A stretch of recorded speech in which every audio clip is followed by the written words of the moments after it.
Welcome to another session on internal security. So, yesterday we had started with the role of media and social media in creating security challenges for the country. We had covered a part of the discussion. We had understood the different ways in which media and social media platforms can be misused to create different kinds of security problems. So, today we'll continue that discussion. We will wrap up this chapter and we'll also take up the next topic where we will study the basics of cybersecurity. So, before we begin, I'm really glad so many of you could join today. I wasn't really expecting so many students because of the India Pakistan match. So, that shows your commitment. So, a pat, you guys pat yourself on the back. That shows you guys are really committed to attending the classes and ensuring that your preparation is not affected. However, if you are free to let me know the score in between. Yeah, so let's start. Let's get started with the popular cases that we have seen where social media has been misused. Today, we'll begin with the misuse of social media and we'll see how it has created a real world impact. All right, I'll take up some specific examples from India and around the world to show that social media, when it is used for the wrong purposes, it can lead to a very dangerous situation where the security of the state could be threatened. Yesterday, we understood how propaganda, fake news, can lead to social engineering, causing manipulation of elections, triggering riots, unrest, and civil wars and rebellions. How it could aid extremism and even drive radicalization, thus helping terrorist and fundamentalist organizations. And how it could also enable organized crime on the darknet and the social media platforms. So let's study this with some examples. You need to know the real world incidents so that you are able to connect the theory with the application part of it. One major incident that we experienced was the Arab Spring movement, which we saw between 2010 and 2011. This was the first experience the world had with the use of social media for triggering mass rebellions and unrest against governments. Arab Spring is a name that is given to a series of pro-democracy protests that erupted across the Middle East and North Africa. Across Middle East and North Africa region, you have many authoritarian dictatorial governments.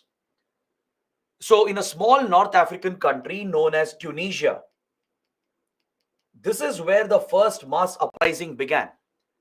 It was a protest against dictatorship, authoritarianism, and corrupt dictatorial governments. Initially, when the movement began in Tunisia, it was a genuine, organic pro-democracy movement, where people in authoritarian countries were for the first time organizing themselves by using social media platforms, especially Facebook and WhatsApp, which had started to become popular back in those days. As there was a growing adoption of social media, these authoritarian governments did not still have the ability to conduct surveillance on these platforms. These platforms could evade the surveillance of the intelligence agencies of these dictatorial governments. So the people in these countries who were affected by years of authoritarian rule, where they had no fundamental rights, no basic development, right? They were suffering from corruption and backwardness. So here the people rose up in rebellion, in Tunisia especially, and they protested against the authoritarian government of Tunisia. They organized the protest, they planned the protests organically by using social media platforms. So as it was not under their surveillance, under the government surveillance, they could easily plan and organize these protests, and eventually it would lead to change in government in some of these countries. In Tunisia, the people successfully threw out the dictator, paving the way for a change, a transition to happen. Now, this idea that people could organize and rebel against dictatorial governments through social media, this idea spread, it went viral across the region and affected multiple countries, including Egypt, Syria, Iran, Bahrain, Saudi Arabia, and many more. In many dictatorial countries here in West Asia region, we saw pro-democracy protests breaking out, where people were organizing themselves using social media platforms. Now, this movement, which was initially organic in Tunisia and even in Egypt, the movement was very organic, led by the people genuinely. They were genuinely fighting for democracy. But immediately, the big powers, they realized the power of social media, the power of the internet.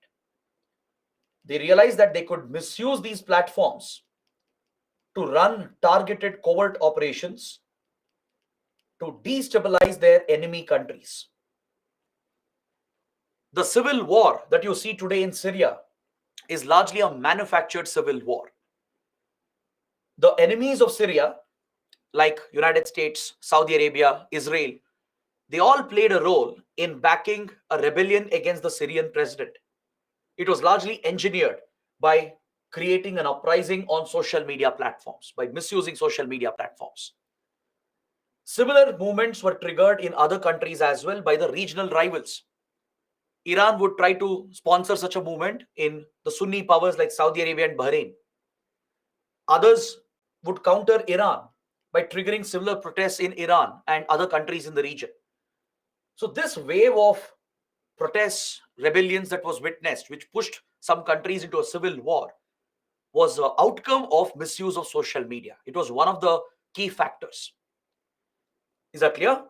So this clearly showed the world the true power of social media, how people can organize democratically and fight for their rights. At the same time, it also showed how it can be misused by hostile governments, how it can be misused by intelligence agencies to alter public opinion, to carry out social engineering through targeted campaigns, and then lead these unrest and rebellions to topple governments and carry out regime change. So, following Arab Spring, many countries started acting against social media platforms, including India. Because we all saw what was happening in West Asia, the role social media was playing in triggering civil wars and unrest and rebellions. So, following this, governments started paying more attention to these internet-based platforms, especially to deal with the security threats that emerge from the misuse of these platforms. So, this was one reason why the UPSC added this topic into internal security in 2013. Along with that, if you remember, we had discussed the exodus of Northeast people from several cities, especially South Indian cities. Under Northeast insurgency, I had pointed out this development in 2012, where Kokrajhar riots had happened. Bodo insurgents, they had targeted Muslim villages in Kokrajhar in Assam. Following these brutal communal riots, right, there were tensions around the country where several Muslim organizations were protesting against the riots that Bodos had carried out. So then a fake message started circulating. A fake SMS and WhatsApp forward went viral, claiming that Northeast people from around the country would be targeted by the Muslim community. This was an absolute lie. It was a rumor. The message claimed that Northeast students and workers will be targeted in other cities by various Muslim organizations to act against the Kokrajhar riots, to retaliate against Kokrajhar riots.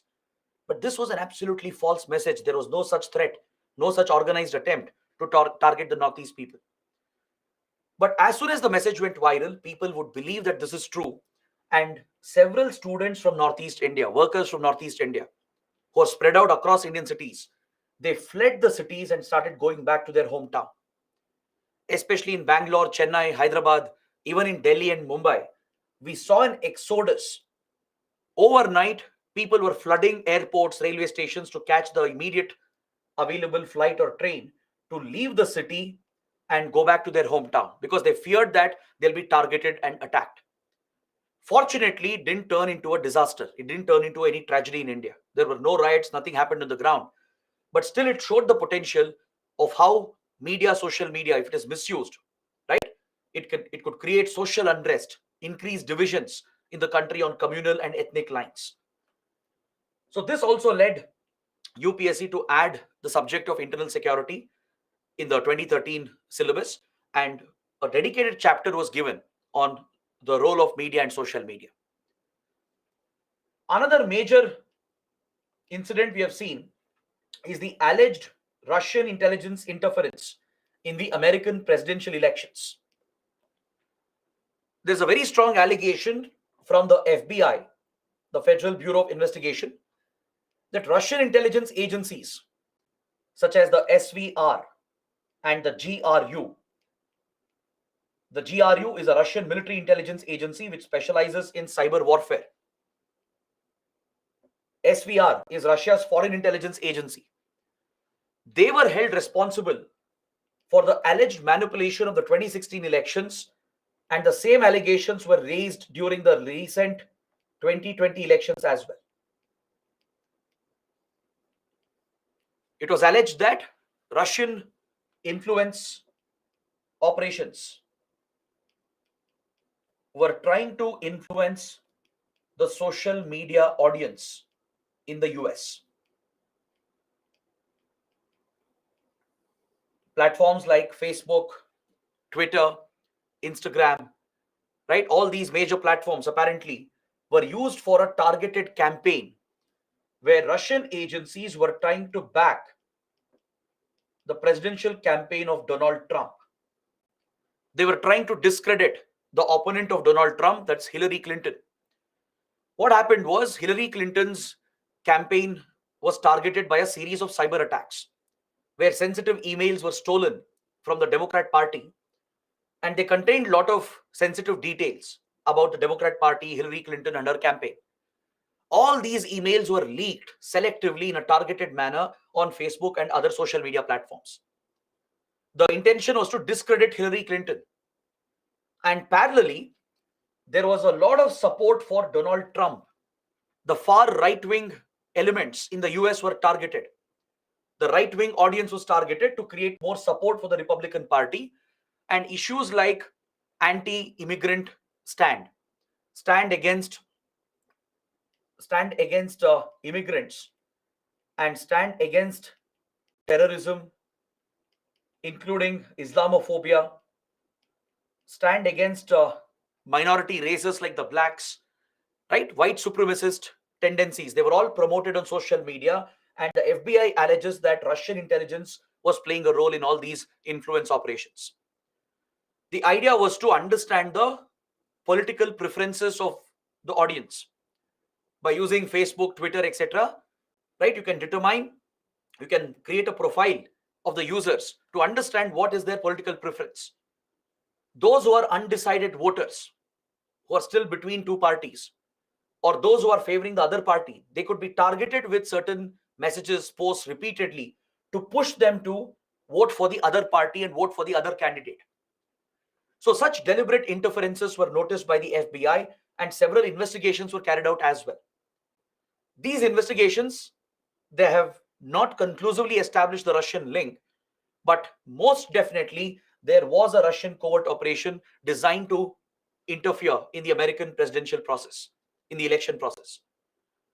So this highlights the potential of how social media can be misused. There was another horrific incident in India. A fake WhatsApp message led to the mob lynching of at least 35 to 40 people in the country. 35 to 40 innocent people were lynched and murdered by mobs because of this one fake WhatsApp rumor. This message circulated at different points of time from 2015 to 2018. It was circulating, moving in different groups and circles in different regions. This message claimed that there is a child abducting gang in the area. There is a child lifting gang, meaning kidnappers who are looking to kidnap your children. And it was asking the people to be vigilant. It also contained a video. There was a video attached to it that would show, as if it's a CCTV footage, where the kidnappers are kidnapping a child right in front of someone's house. The message would also describe how the people would look, how these people look. Essentially, the description would match the homeless, the beggars who are on the streets, right? Or those who are, earning their daily wages on the streets. That is how the description was. So those who got these rumors, these messages, they believed that this is true. They actually believe that there is a child lifting gang in their area kidnapping children. So if they spotted any suspicious individual, or if they spotted any suspicious group of people, the mobs would take the law into their own hands, assume that these were the kidnappers, they would beat them up to the extent that the person would be killed. Such incidents are called mob lynching incidents, where a mob, a group of people, they break the law and attack a person, right? They beat up the person, injure the person, and even to the extent where the person could get killed. So many such incidents happened in different states in different periods of time. So initially, the police and the authorities, they did not see the pattern. It was happening in different places at different time. But after a couple of years, a clear trend was emerging. Everywhere mob lynchings happened, where innocents, they had nothing to do with any crime, they would have been beaten up and killed by the mob. So when police started investigating these cases, they saw the pattern. Some cases were there in Assam 2 years back. Some cases in Tamil Nadu. Similar incidents in Maharashtra. So this is not a coincidence. There is clearly a pattern here. So finally, the conclusion was this fake WhatsApp message was the trigger, where people believed the message to be true and mobs would attack the suspicious people, right? Even if they haven't done anything, they would beat them up, causing these deaths. So later investigations revealed that this was an entirely fake message and the message was created by miscreants. The video was from Pakistan, where a NGO had created an awareness video. It was an advertisement for social awareness to make the parents more aware about kidnapping, right, and how they should deal with kidnappers. A awareness video had been shot in Pakistan by an NGO. So they had cut off the clip. A part of the clip had been taken and attached along with the message, which went viral in India. So this was another experience we had with the misuse of social media that was directly contributing to law and order situation, where public order was getting affected. Another popular incident is the Facebook Cambridge Analytica scandal. Cambridge Analytica is a political consulting firm that provides political consultancy services to various political parties in the world. Its clients included some of the top political parties in the world, from the Democrats and Republicans in the US to Congress and BJP in India. All such major parties were the clients of Cambridge Analytica. See, to contest elections and to come out with strategies to win elections, political organizations rely on data. They rely on useful data through which they can plan their campaigns. This itself is not wrong or illegal. Using some data to determine how the campaign should be, how they should pitch themselves to the voters, is not entirely wrong. It's not illegal. So they have hired these political consulting firms. There are many more. Even in India, there are many political firms which provide this as a service. All right? There's nothing wrong with this. This is not at all illegal. This can be done. But the problem was Cambridge Analytica was using data from Facebook, which Facebook had sold without consent to Cambridge Analytica. The scandal broke out in the US. It was revealed in the US that Facebook had sold user data, very intimate data had been sold to this political consulting firm. And this organization was using this for targeted campaigning and advertisements. Especially the target were the undecided voters. In any country, there are three sets of voters, rather four sets of voters. One, they would be loyal to party A. No matter what, they'll be completely loyal, right? The party might be the most corrupt party, the most vicious party. Still, they will always be loyal. They'll always vote for that party A, right? Another set which will vote for the other party, the opposition party. So these are the loyal voters. You can't change them easily. Whatever happens, right? They will always vote for these parties. The other category is the undecided category. They keep swinging. This year they vote for party A. Later they might vote for party B, depending on the party's performance, its manifesto, its promises, etc. Another set is voters who don't care. They don't vote at all. They don't participate in the electoral process at all. These undecided voters play a critical role in any constituency. If the campaign correctly targets the undecided voters, you can influence them. You can socially engineer them to ensure that they go and vote for a particular party. Now, with digital data, which is collected by social media firms, it's very, very easy to determine the political preferences of an individual.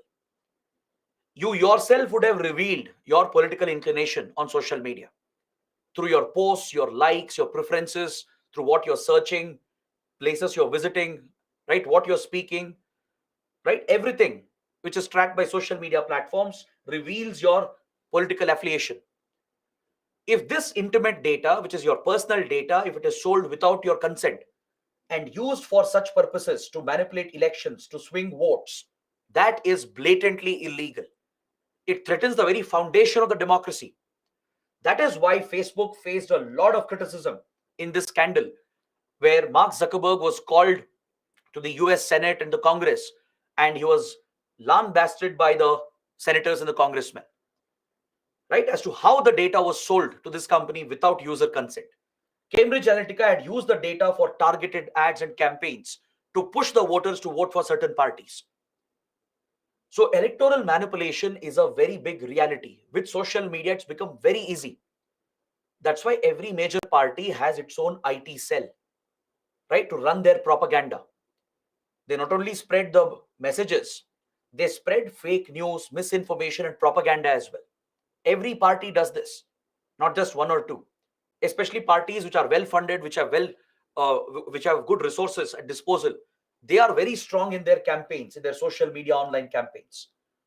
This can single-handedly result in manipulation of elections, which threatens your democracy itself. So this has become another concern, including the risks associated to data security and data privacy. I don't know if you know this. No social media app is free. You might think Instagram is free. You might think WhatsApp is free, right? Or Facebook is free. Trust me, none of them are free. You are all paying a price. Instead of subscribing to their app, their plans, or paying a monthly amount, you are paying them through your data. Today, we are living in the digital world where every sector of the economy has been digitized, right? We are in the fourth stage of the industrial revolution, which is driven by data. The fourth stage of the industrial revolution is driven by your critical emerging technologies like artificial intelligence, generative AI, digital currencies, cryptocurrencies, robotics, Internet of Things. All these critical emerging technologies, they are based on data. So data is the new gold. It's the new oil. Those who control data, they control the future. If a government or a company can control a large volume of citizens' data or user data, they will control the future. So that is why data has become a geopolitical issue today, right? So your applications, all the mobile apps you're using, right, all the websites you're visiting, they all track user activity. The free applications that you're using, none of them are free. You're paying them with your data, right? You're giving up your behavior, your preferences and choices by what you're watching, what you're liking, what you're commenting on, what you're forwarding to others. So all this data is logged on the back end. When you download an app, it asks for several permissions, right? It'll ask for permissions to access your contact book, right? Why do they need access to your contact book? Because they need to know your social circle. They need to know which phone numbers are stored on your phone, which matches with their accounts, the user accounts. And immediately the algorithm gets to know who's your family, who's your friends, who's your work colleagues, everything can be determined by the algorithm, right? Why do you think the apps will ask for permission to access the microphone, the camera? Without your knowledge, initially they would have gained the consent, but later, without your knowledge, the mic and the camera can be switched on to capture audio and video. This is needed for their product, to improve their product, to provide for voice search, voice recognition, right? And to provide for better image search, they use audio video which is captured from your phones. But the point is, it is compromising your privacy. Have you ever noticed, you might speak about a particular product to your friends? Let's say you want to buy a bike. You would have never searched for it, you haven't googled it, or you haven't searched anywhere. You just had a conversation with your friend that I'm looking to purchase a bike. Very next day, you will start seeing bike related ads coming on your screen, right? This is targeted advertising. Let's say you visit a gym, you join a gym, you start working out every day, right? The algorithm gets to know you're visiting a gym. It picks up your location. Location will be tagged to a gym. It knows you're working out, you're spending an hour. So it concludes that you're working out.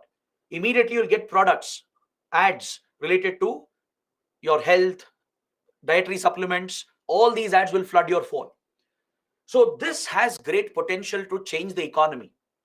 At the same time, if it is not used correctly, if your privacy, your data security is not protected from misuse, it can be used for very, very wrong purposes and reasons. Right? Every single choice you make could get manipulated by the private companies and your own governments and political parties, and that too without your knowledge. Is that clear? So that is the risk that arises from social media. That's why it's important to regulate the companies, how they operate, how they work, how they use the data that you're providing to them. And this is where data protection laws become very important. All right. Then other risk that we have seen with online internet-based apps is some dangerous games and challenges like the Blue Whale Challenge. There are many such variants and versions which are available even today.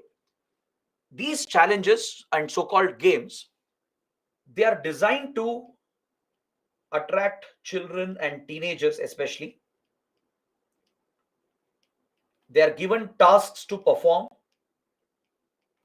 In the case of Blue Whale Challenge, each task was designed to isolate the child, isolate this adolescent boy or girl, and cut them off from their family, friends, and society. Each task, if they perform, right, once they complete one task, another task would be given. The tasks were designed in such a way that it had a psychometric analysis behind it. It was designed to isolate the individual, push them into depression. See, teenagers will already be suffering from various mental issues. It's part of growing up. But along with that, if such manipulation is being done, where you're being isolated, you're being cut off from your friends, family, and society, it's pushing you to depression and anxiety, it's putting you into low self-esteem, right? This affects the mental well-being of the child, of that adolescent kid.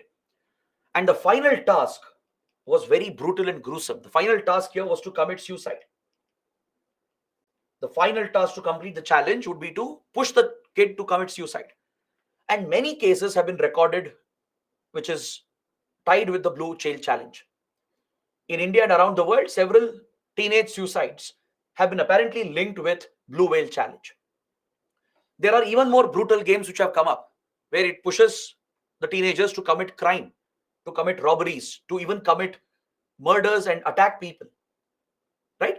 So this is a very big challenge where miscreants are misusing the platforms and just playing with the lives of adolescents and young teenagers. So all of this, all these incidents, they represent a threat to law and order, to your national security, to our individual data privacy and data security. Correct? So that is why we need to tackle the misuse of media and social media. So what can be done? How can we counter these challenges? Let's discuss all the possible measures, and that will complete our chapter. We'll look at some basic measures that Government of India has already taken. We will discuss the latest Data Protection Act, the Digital Personal Data Protection Act, which has been passed by the government. We'll also discuss the IT rules which have been notified to regulate these platforms? See, the best way to counter fake news is to bring authentic news. Verified, fact-checked news has to be brought out to counter the menace of fake news. This is the first step, and this responsibility lies with the government, the social media firms, and even with the public. Government alone cannot combat this threat. Even your reputed media platforms, they play a role here. Reputed media organizations, along with the tech companies, all the big tech firms, the social media firms, the common public, all of us, and the government entities, they should collectively counter fake news with authentic news. How do you do this? For example, the then Manmohan Singh government, which saw the threat which was rising from fake news and misuse of social media, notified a set of framework and guidelines to push all government organizations to have an official presence on all social media platforms. Very simple step, doesn't require any major innovation. Basically, every government entity, government ministries, departments, even your police forces, going all the way till your local police station, your city police, right? All government entities, ISRO, the armed forces, everyone was encouraged by the government to have an official social media presence. That's when all of them started opening their official accounts, be it Telegram, YouTube, Twitter, that is X today, right? Then, of course, Facebook, Instagram, everywhere, all the popular platforms. So today, all government agencies have an official registered presence where they are giving you official information. Now, how does this help in tackling fake news? Let me give you an example. Let's say there is a fake message spreading that India has decided to close the borders with Nepal. Just an example, just a basic hypothetical example.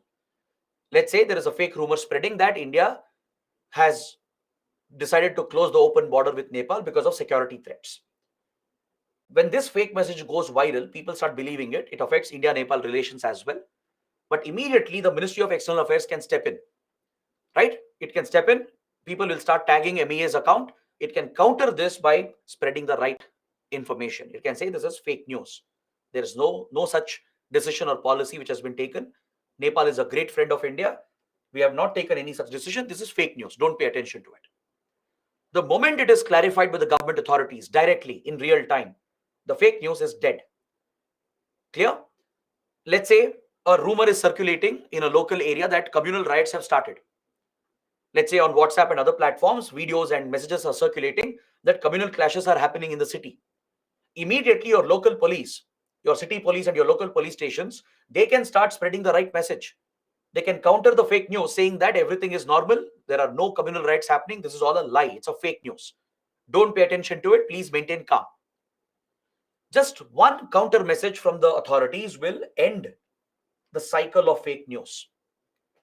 So having an official presence on the platforms is important, and accordingly, guidelines were framed by the government. How social media should be used by government entities, right? Get the accounts verified. Get the accounts verified with the tick marks, the blue tick marks, so that users know that this is the official account, the only official account. Have a dedicated team or a personnel who manage the social media platforms and have a process through which you release information. You post official information on these accounts. So this is one step in countering fake news. Similarly, the tech companies can play a role. They can design features in the app where people, the users, can report any fake news. You would have seen, you have a provision of reporting, right? If a fake news is circulating, if it's not rooted in facts, you can immediately report the post, and the social media companies, they have a system on the back end to review the post and try to take it down. So they have a team of reviewers as well who manually review some posts. They have automated algorithms as well which do it. So it's a mix of strategies they have used through technological innovation, through which even they are trying to tackle the menace of fake news. Let's say some individual or a party or organization, they're spreading hate propaganda. They're targeting a community or promoting genocidal tendencies, right? Promoting hate speech. Any such offensive messages can be flagged by the users and it will be reviewed on the back end. And if it violates the community guidelines, they'll take it down. So social media firms are playing a role as well. So public plays a role by reporting these posts and incidents. And the public should also be more aware, should use more common sense while before believing something that they are reading on social media. I'm sure you would have noticed in your own friends and family circle how even educated people fall for posts which are absolutely ridiculous, be it religious propaganda, political propaganda, right? And even other trivial messages, especially the adults, right? The mid-age, older adults who are new to social media and internet, they tend to believe whatever they read on these platforms. Even youngsters, even educated youth, even people with very good qualifications fall prey to this menace. This is where fact checking comes into picture. Before you believe anything, just from a WhatsApp forward, just from an Instagram post, cross check whether the information is correct. If any information is too good to be true, if any post is too if it is too stunning to believe, just do a fact check, right? Read from authentic, reputed media outlets. Do a basic Google search. Try to read from reputed outlets or government channels whether this information is correct, right? Don't read from Wikipedia. Wikipedia is not the source. Go to reputed websites where enough fact check is done. Good media outlets like all the popular national media that we have, all global media outlets, or government accounts, or any channel, any website which is known for its integrity. So follow them, read there, check your facts, and see if what you're reading is correct or not. And if people around you are believing in absolute fake news, you need to counter them. It becomes your responsibility as well to tell them that this is not the truth. This is absolute lies. It's fake. You need to show them the actual information to counter that. So that becomes a public responsibility. So this is a collective effort.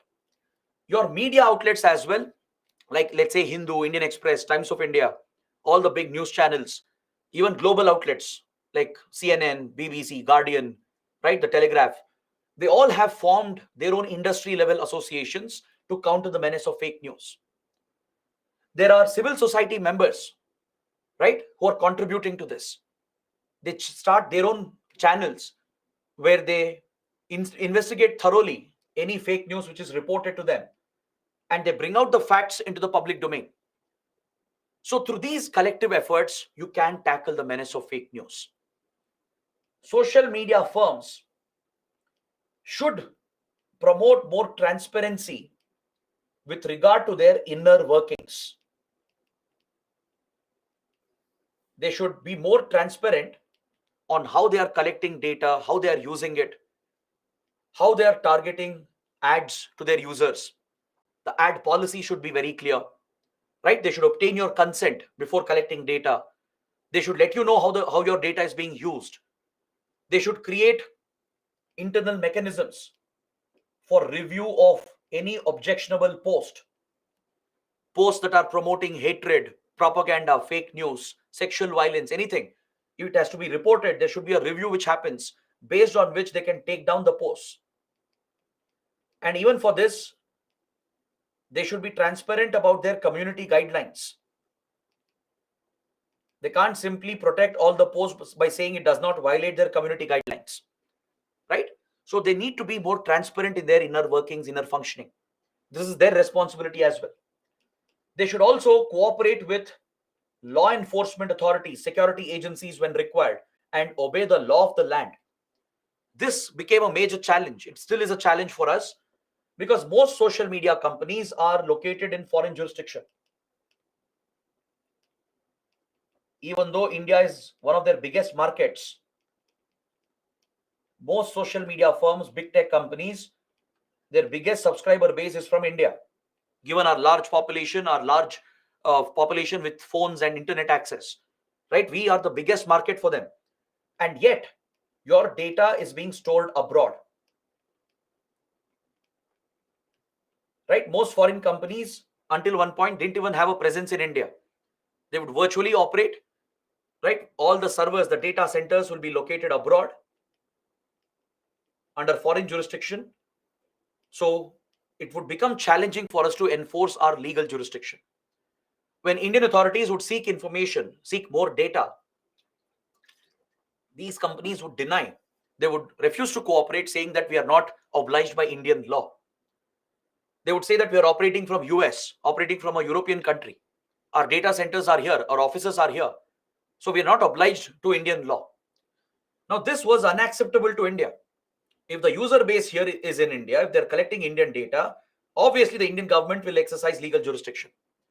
So this became a source of conflict between these tech companies and the Indian government. Is that clear? That is why India has been pushing for data localization, meaning we want these companies to set up local data centers in India. Ensure that Indian data is stored here within our country, within our sovereignty, within our geographical boundaries. So our laws will apply. Our authorities will have full jurisdiction and they can force them to cooperate and share their data with us. So this has become a source of conflict between the tech companies and the government. But companies also have a valid point. The concern of these companies is that if they set up local data centers, what if the government itself is misusing access? What if the government forces the companies to reveal user data to carry out surveillance? What if the government is using the data access to target political opponents and critics and to spy on them, to carry out espionage on them? That's a violation of your fundamental right to free speech and expression. That is why social media companies and all the tech companies, they usually prefer jurisdictions which are more liberal, more progressive. They look at countries which have very strong measures against government surveillance, where there are strong data protection laws and data security provisions. And this also has to do with the technology. Data centers, they require massive cooling solutions, meaning air conditioning. That's why they don't prefer tropical countries, hot tropical countries, where the cooling bill will shoot up. Electricity bill will be massive for a data center. That becomes a huge cost for them. So they prefer cooler countries, temperate areas. There are data centers which are underwater as well, right? Because it reduces the cost of cooling. So there are operational costs involved, which becomes a economic factor for the companies to provide local data centers to you. So they prefer these foreign data centers which are more affordable for them, where the operational cost is less, and they prefer such jurisdictions, such laws which are favorable for users and the companies, where government rights is restricted from carrying out surveillance against the citizens and the critics and the opponents. So this becomes a source of friction between the companies and the government, right? So government is pushing for data localization, but the companies oppose that. So this is something we need to sort out. Yes, the companies have to set up local data centers. There's no question about it. If they're operating in India, having the biggest base in India, they need to have offices here. They need to have offices deployed here. They need to have data centers located here, which will follow Indian law. But there should be restrictions on government's powers as well. Government itself can become the biggest violator. It's not just the companies which are a threat to your data privacy. Your own government can be a threat, right? Intelligence agencies can gain unauthorized access by forcing these companies to give access. By citing national security grounds, they can ask access and they can snoop on your data, which helps the government to target critics and opponents. It will help the government to curb right to free speech and expression, which is a fundamental right. So as users, we need protection from both. We need protection from misuse of data by the government and also from the private companies, the tech companies. So this is where a data protection law becomes very important. Next, social media companies have to self-regulate. They need to do this internal regulation. They can come up with tech innovations and new features to make the platforms safer and to deal with the threats and the misuse. Like for example, WhatsApp introduced a great feature to limit the number of forwards, to prevent certain messages from going viral. The number of forwards you can do was limited. It's a tech feature, a new innovation which was added to the app. You'd have seen that messages which have gone viral to a very big audience, you can't forward that to more than 5 contacts or 1 contact, right? So that is a very small innovation that helps in curbing the virulent spread of a message. Usually viral messages could be fake news or rumors. That is why WhatsApp added this basic feature, a very simple innovation, but has a huge impact. The feature of having verified accounts with a blue tick is another genius innovation. Simple but effective. Because when you have leaders, celebrities, government institutions having accounts, there could be many fake accounts as well. Tomorrow you can open an account in the name of Prime Minister Modi, make it look exactly like the Prime Minister's account. What if you start posting some random information which might have security consequences, right? Or you might open fake accounts in the name of other leaders and celebrities or government institutions and start spreading fake news. How will the users know which account is official, which is not authentic, right? So to distinguish genuine accounts from fake accounts, they introduce a very simple feature of verification. They verify these accounts and they give a blue tick, which is clearly prominently shown right next to the username. The moment you look at it, you know it's an official account. All other fake accounts become useless automatically. Very simple, but very effective. So this is the kind of innovation and new features which need to be added to make social media a safer space. Regulation by the government becomes necessary. These companies can't claim that government regulation should not be there. If every sector can be regulated, then why not this sector, which has such a big impact on the economy and security of the nation, right? So bringing out regulatory provisions, bringing out laws and rules through which you can regulate these companies, the way they operate and function. And finally, the government itself should carry out surveillance through its intelligence agencies to look out for misuse and the security threats. Intelligence agencies should keep a close watch on social media platforms, on what users are posting, what are they interacting, right? They need to check terror activities, any activities against the interest of the Indian state, any direct security threats, public order, law and order threats. These have to be picked out through electronic surveillance, where the internet traffic will be intercepted by the intelligence agencies and they carry out surveillance. Now, some of you might be wondering that I'm contradicting myself here. On one hand, I'm saying government surveillance is a threat. On the other hand, I'm saying government surveillance is needed, right? On one hand, I'm saying social media companies need some protection from governments.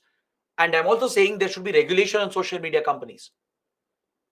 I'm not contradicting myself. I'm saying that this is how complex it is. It is actually a complex equation between 3 entities. And to resolve the complexity, you need efficient laws, policies, and rules. All right. So let me just open a new slide to explain this complexity.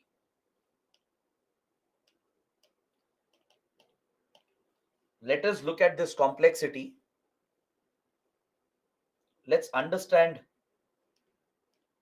what are the demands of the citizens and the users. What are the demands of the social media companies? What are the demands of the government? It's essentially a triangular contest. You have the users and citizens here, We represent one end of the stakeholders, the government over here,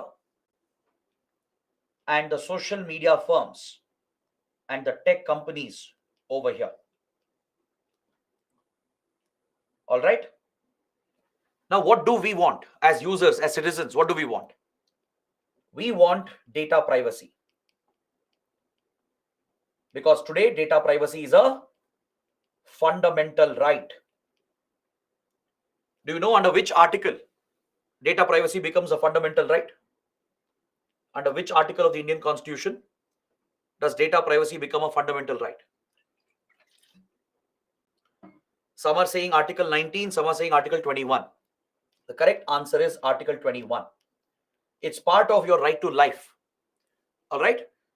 This was a recent interpretation given by the Supreme Court in 2017 in a landmark case. Do you know which case is it? In which case did Supreme Court declare right to privacy as a fundamental right? Very good. The K.S. Puttaswamy case. In the K.S. Puttaswamy case, the Supreme Court has delivered a historic judgment, one of the biggest judgments in recent times. It upheld right to privacy, which includes your digital data privacy as well, as part of your fundamental right under Article 21. It's part of your right to life. So as users and citizens, we are using these social media platforms, contributing our data to them. We are citizens of this country, so we expect data privacy. We expect our fundamental right to be upheld. Who should uphold your privacy? Your government and the companies. They both should commit to not breach your data privacy. Is that clear? Then what else do we want? We want our data to be secure. Data security is what we expect. Because we are contributing data not only to the companies, you're contributing data to the government as well. Right? You have an Aadhaar card, you have a PAN card, you're paying taxes, you have bank accounts, you're using several government platforms, tech, digital platforms. So you're contributing your data to the government entities as well. So even from the government, we want data privacy and data security. Same with the tech companies. We want our data to be safe. It shouldn't get into the hands of the wrong people. It should not have any unauthorized access. It should not be misused. That's what we expect. As citizens, we also expect the country's security and law and order to be maintained without any threats from media and social media. Correct? As citizens, we want our country to be safe. We don't want a hostile intelligence agency misusing the platforms to create security threats. We don't want terrorists and radical groups to promote terrorism by using social media. This is also a concern of the citizens. So the government wants to ensure the national security of the nation, maintain public order. That would be the top priority of the government. Right? The government would want to ensure that these apps and platforms are not used to create security threats and law and order problems. It also has an obligation to ensure the data privacy of the citizens and data security of the citizens. It's a duty of the government. Data privacy is a fundamental right, so it's an obligation on the government. The government would like to have access, at least some limited access to the data.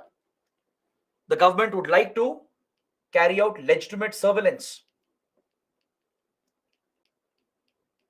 If security threats have to be handled, law and order has to be maintained, then legitimate surveillance becomes necessary on the citizens. Is that clear? Some degree of surveillance from intelligence and law enforcement agencies becomes important. But again, it shouldn't be a misuse. It shouldn't be mass surveillance or targeted surveillance where critics and opponents are being targeted. Right? This should be done in such a way that it should not threaten your fundamental right under Article 19. without posing a threat to your free speech and expression. If the government is carrying out some legitimate surveillance to look out for suspects, look out for terrorists, to look out for these illegal, suspicious activities, then it's well and good. So there should be a mechanism here in the government, a transparent mechanism as much as possible to guarantee that your basic rights are not being breached. The surveillance being carried out is legitimate in the interest of the national security and the law and order of the nation. So for that, they'll need some access, either given by the companies or directly accessed by the intelligence agencies through their interception. Now, what do the tech companies want? Their main priority will be ease of doing business. They want to easily conduct their business with limited difficulties. They would like to protect their profits. Nothing wrong with that. That's what private business is all about. Right? They would like to minimize their cost. Nothing wrong with that. And they would like to protect their users. Users are the core of their business. So they have a inbuilt obligation to protect data privacy and data security of the users. So their concern is about government gaining unrestricted access. They are worried about it. They are worried if security law enforcement agencies enforce themselves on these companies with very strict rules and regulations, and if they're forced to share data and give access to government agencies, they're worried about the breach of fundamental rights, especially in authoritarian dictatorial countries, even in democracies where governments are known to breach fundamental rights. They might misuse the data and the access to target critics and opponents and curb free speech and expression. So they want a certain degree of protection here to ensure there is no unrestricted access and misuse. And on the other hand, they want to protect their users as well, which is genuine interest for them, right?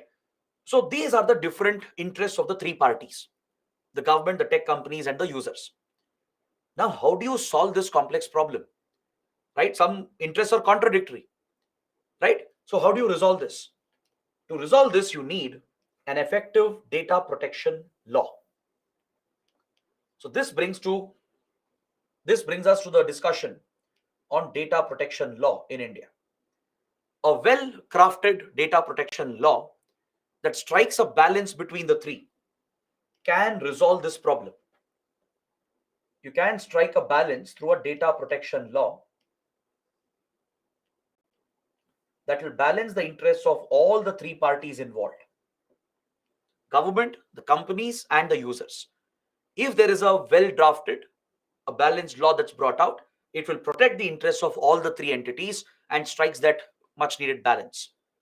So let's see where India stands. Let's see what we have done with regard to data protection. Now, you tell me in the comments, do we have any law like this? Is there a law in India that protects your data?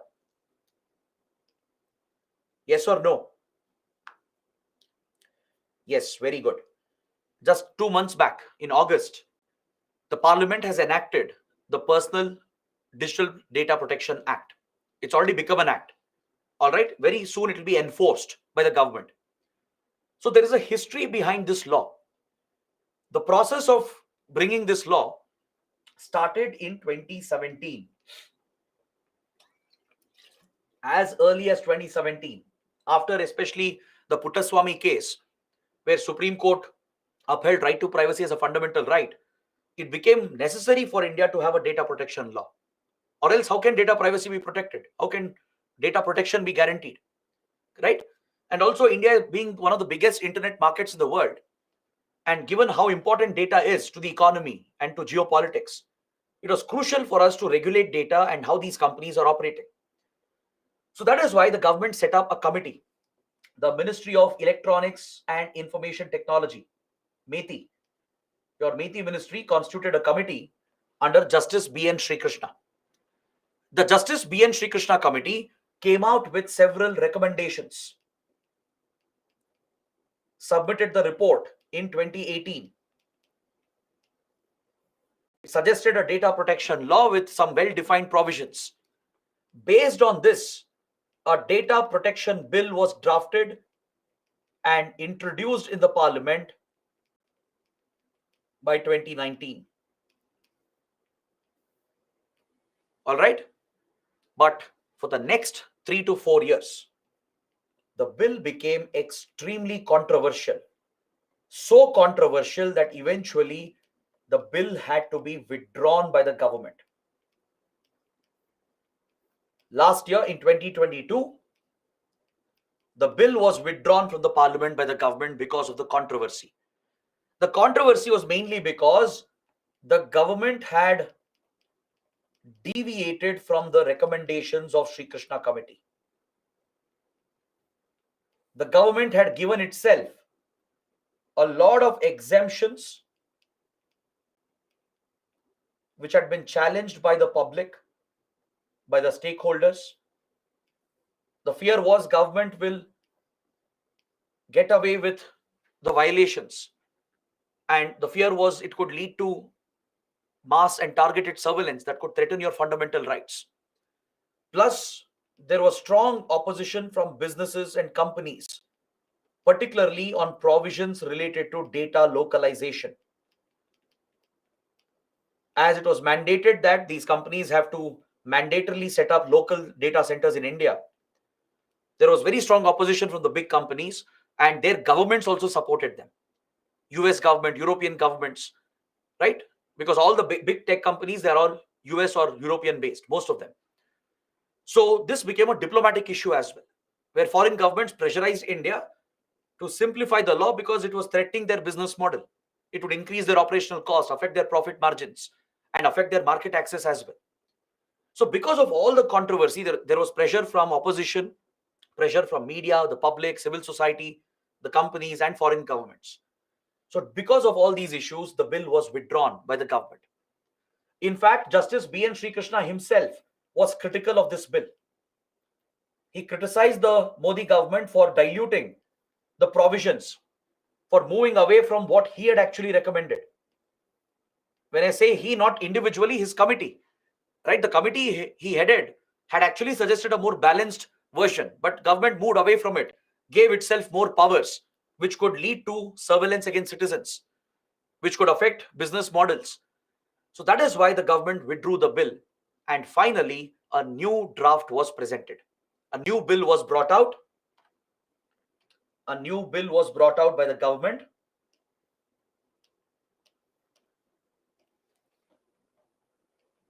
The Digital Personal Data Protection Bill. The Digital Personal Data Protection Bill. It was tabled recently, passed by both the houses, assented by the president, and now it has become an act. The Digital Personal Data Protection Act 2023. Now let me take you through some of the key provisions of the act. What are the major provisions? UPSC might ask you to analyze the act, or in prelims there might be a basic question related to the provisions of the act. These provisions are still based, some of them at least are based on Sri Krishna Committee recommendations, some provisions. But government has added many new provisions to satisfy different stakeholders and to protect government's own interests. And finally, it was passed in the parliament and now it has become an act. So let's see what it deals with. As the name itself tells you, it deals with personal data. It deals only with personal data. Now, what is personal data? How do you identify personal data? Personal data is any such data through which you can identify the individual behind the data. If the data is given to you, by looking at the data, if you can identify the living person behind it, if you can pinpoint that this is the individual who generated this data, then that is your personal data, which includes your name, your gender, your address, your workplace, your biometric details, your fingerprints, your iris retinal scans, your DNA samples, any data through which the person can be identified directly, that becomes your personal data. We are all contributing a lot of personal data to the government and also to private companies, right? To the banks, to the stock markets, to the stock brokers, to the social media companies, the tech companies, and every other entity you can think of. Even government entities like UIDAI, which manages Aadhaar, IT department, right? Home Ministry, which conducts your census. The data collected in census is personal data. So any data which is digitally collected, processed, and transferred, any data connected to the individual through which you can identify the individual behind it, becomes your personal data. So that is exactly what the law deals with. All right, it deals with digital data, not data which is manually written, but digital data collected through digital methods and processed and transferred and handled digitally. So this is connected to a person. If you can identify the person behind it, that becomes your personal data. So does it mean there is something called non-personal data as well? Yes or no? So if there is personal data, can there be something called non-personal data?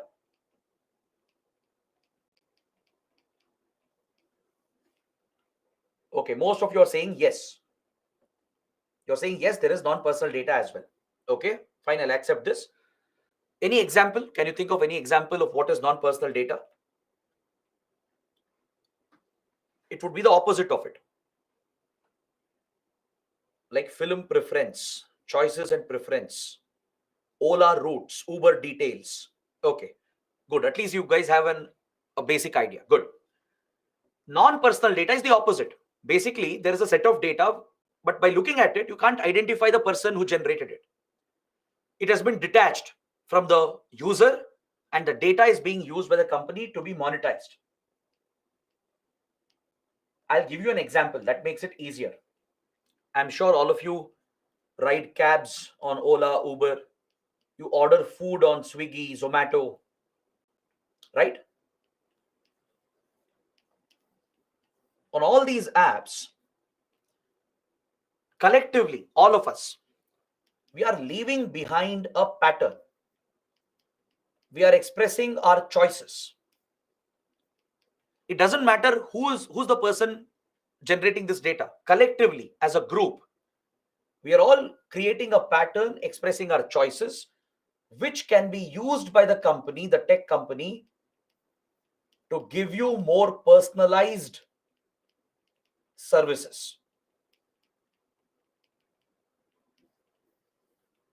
Like, for example, let's say in a particular area, people are largely ordering biryani. In another area, people largely prefer coffee. And maybe there is a certain time where the orders hit a peak. There is a pattern. Let's say in a locality where residential areas or residential colonies are present, the nature of orders are different. In a area where you just have offices, companies, etc., the kind of orders being received will be different. So this data will help the company to understand the customers they are serving, to understand their patterns, their choices and behaviors. What time can we expect peak orders? What item will be the most ordered? What restaurant is the most preferred? What beverage is the most preferred? Understanding these broad patterns will help the company to monetize this data and give you personalized services. Now, today, for example, India-Pakistan match is going on. Swiggy, Zomato would be overwhelmed. If you don't believe me, open the app, check. You will not get orders delivered today. It becomes impossible. But the company can plan for it. Now that they know the pattern, that if there is a cricket match, orders will shoot up. It will skyrocket. And what will they order? People will not sit and order meals or these other items. Usually during matches, preferred items would be pizzas, right? Or even fried chicken, something like that. The patterns would be noticed by the algorithm, which is based on the non-personal data being generated by users. Now they put this non-personal data for monetization. They use it to innovate their product, to make their product better, to give you better, simple services. Your cab aggregators can do the same. They can understand the peak areas, the peak timings, ensure there are more cabs available at the right time. Correct?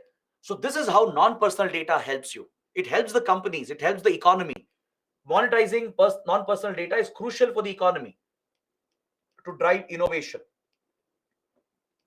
and to give you better services, personalized services. So for protecting non-personal data, a separate committee has been set up by the government. There is another committee for this. Any idea who heads this committee? Do you know which committee has been set up for this? To protect your non-personal data, to get some recommendations on this, the government is planning a separate policy for this. So to get recommendations on the issue, a committee has been set up. It's headed by a very popular individual.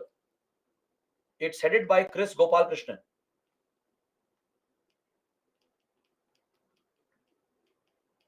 One of the co-founders of Infosys. So Chris Gopalakrishnan committee is looking into non-personal data. All right, just like Justice Sri Krishna committee looked into personal data, the Chris Gopalakrishnan committee is looking into your non-personal data. So now, under the act which has been passed, I'll tell you the key provisions. The act is recognizing two different entities: data principals, data fiduciaries. Data principals and data fiduciaries. All right. It defines who are data principals, who are data fiduciaries. The data principals are none other than the users.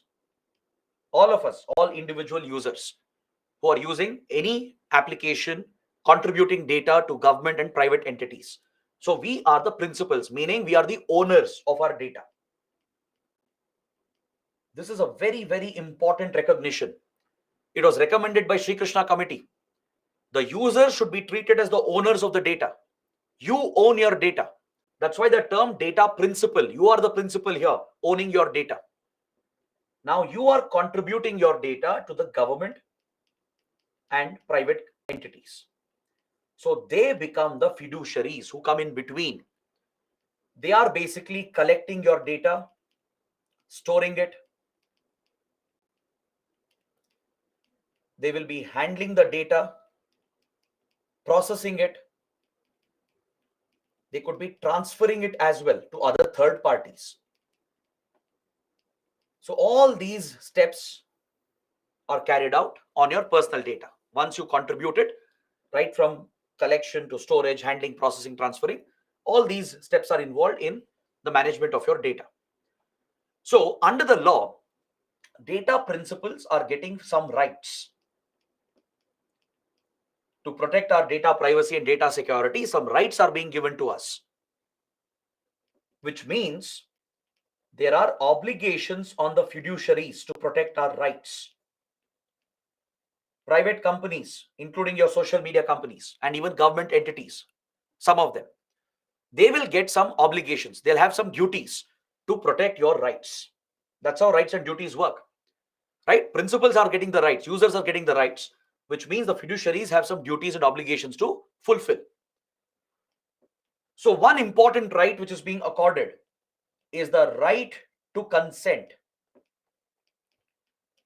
Without your explicit consent, no one can collect your data. All right. Most companies already get your consent, but going forward, you will see some changes.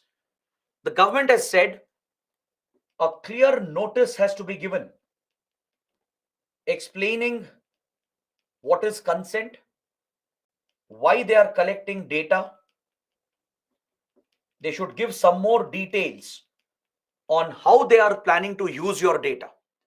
So basically, an entire document will be given to you. This will happen very soon. See, right now you do see some terms and conditions. Whenever you download an app, it asks for some permissions, your approvals, your consent. You give approvals, only then you can download and use the app.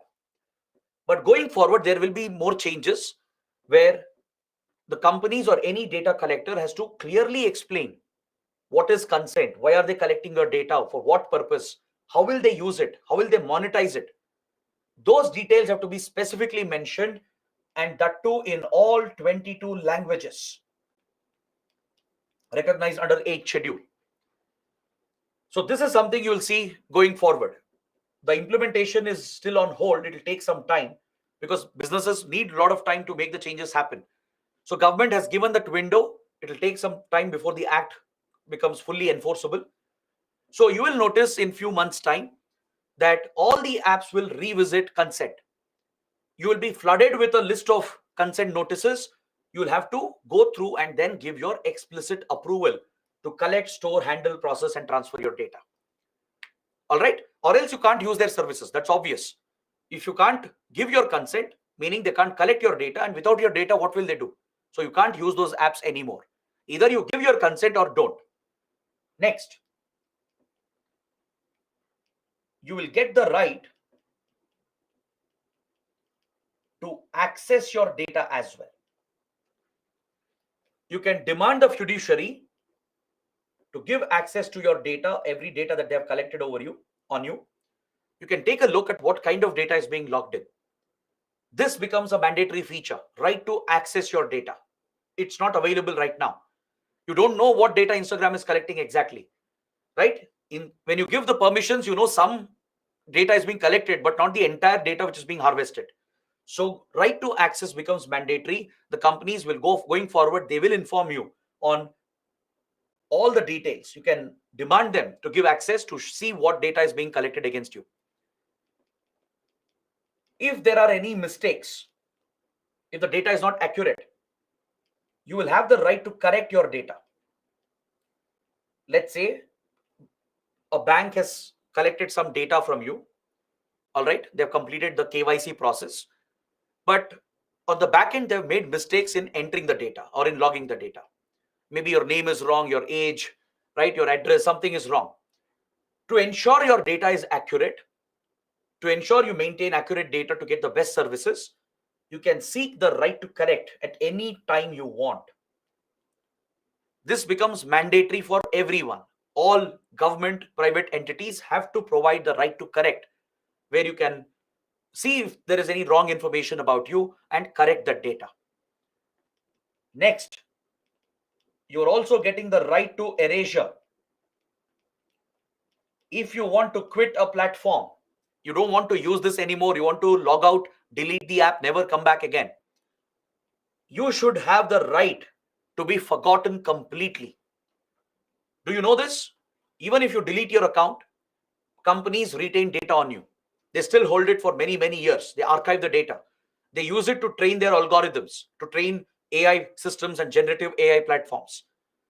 So you should, if let's say you want to ensure, you want to erase all your digital presence, tomorrow you decide to take a break from social media, you delete all the apps, right? But still they'll be holding your data. So when you have the option of right to be forgotten, the right to erasure, and you exercise the right, they have to prove this in a transparent manner that they are deleting, erasing all your data. So this will become a guaranteed right for you. All right. Then apart from this, there are other measures, other provisions, like there will be a right to grievance redressal. If you're feeling violated, let's say you feel your rights have been violated, let's say your data has been breached, your data privacy security has not been upheld by the fiduciary, then you want your complaint to be addressed. So you can raise a grievance. Your grievances will be taken up by the Data Protection Board, which is being set up. A Data Protection Board is being constituted to enforce the law, to give directions to the fiduciaries, to resolve these grievances and disputes, and to also advise the government as well. A Data Protection Board has been set up, which will look into the grievances, and accordingly, it will look at violations. If any fiduciary is violating the law, it will levy strict penalties and deliver punishments. Not criminal, of course, but penalties and punishments will be a part of it. Data Protection Board will decide on this. It also provides for an appellate board. You can approach TDSAT, Telecom Dispute Settlement Appellate Tribunal, if you're not happy with the redressal by Data Protection Board. Even fiduciaries can appeal. If data fiduciaries, the companies, if they feel the Data Protection Board has not been fair, if they didn't get a fair judgment, they can go to the TDSAT, Telecom Dispute Settlement Appellate Tribunal, appeal the decisions here at a higher appellate body. So all these measures are being created for you, right, to protect your privacy, security, to place some obligations on the companies and government entities as well. You can even have a right to nominate.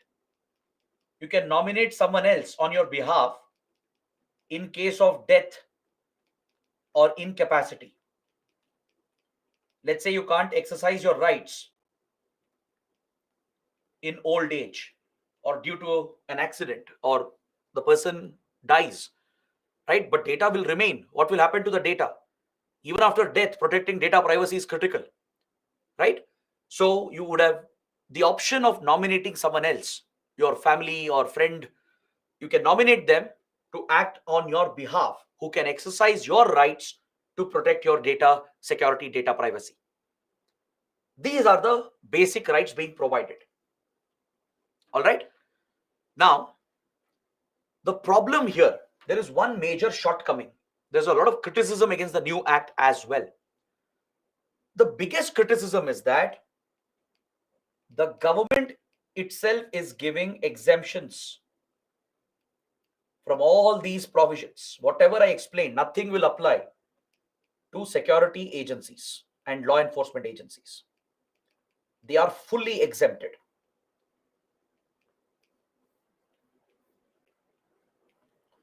On the grounds of national security, on the grounds of public order,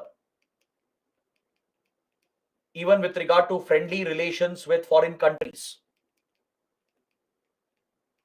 On these grounds, few notified government agencies like your intelligence, law enforcement, and even police, they can be fully exempted from all the provisions. None of the provisions will apply to them.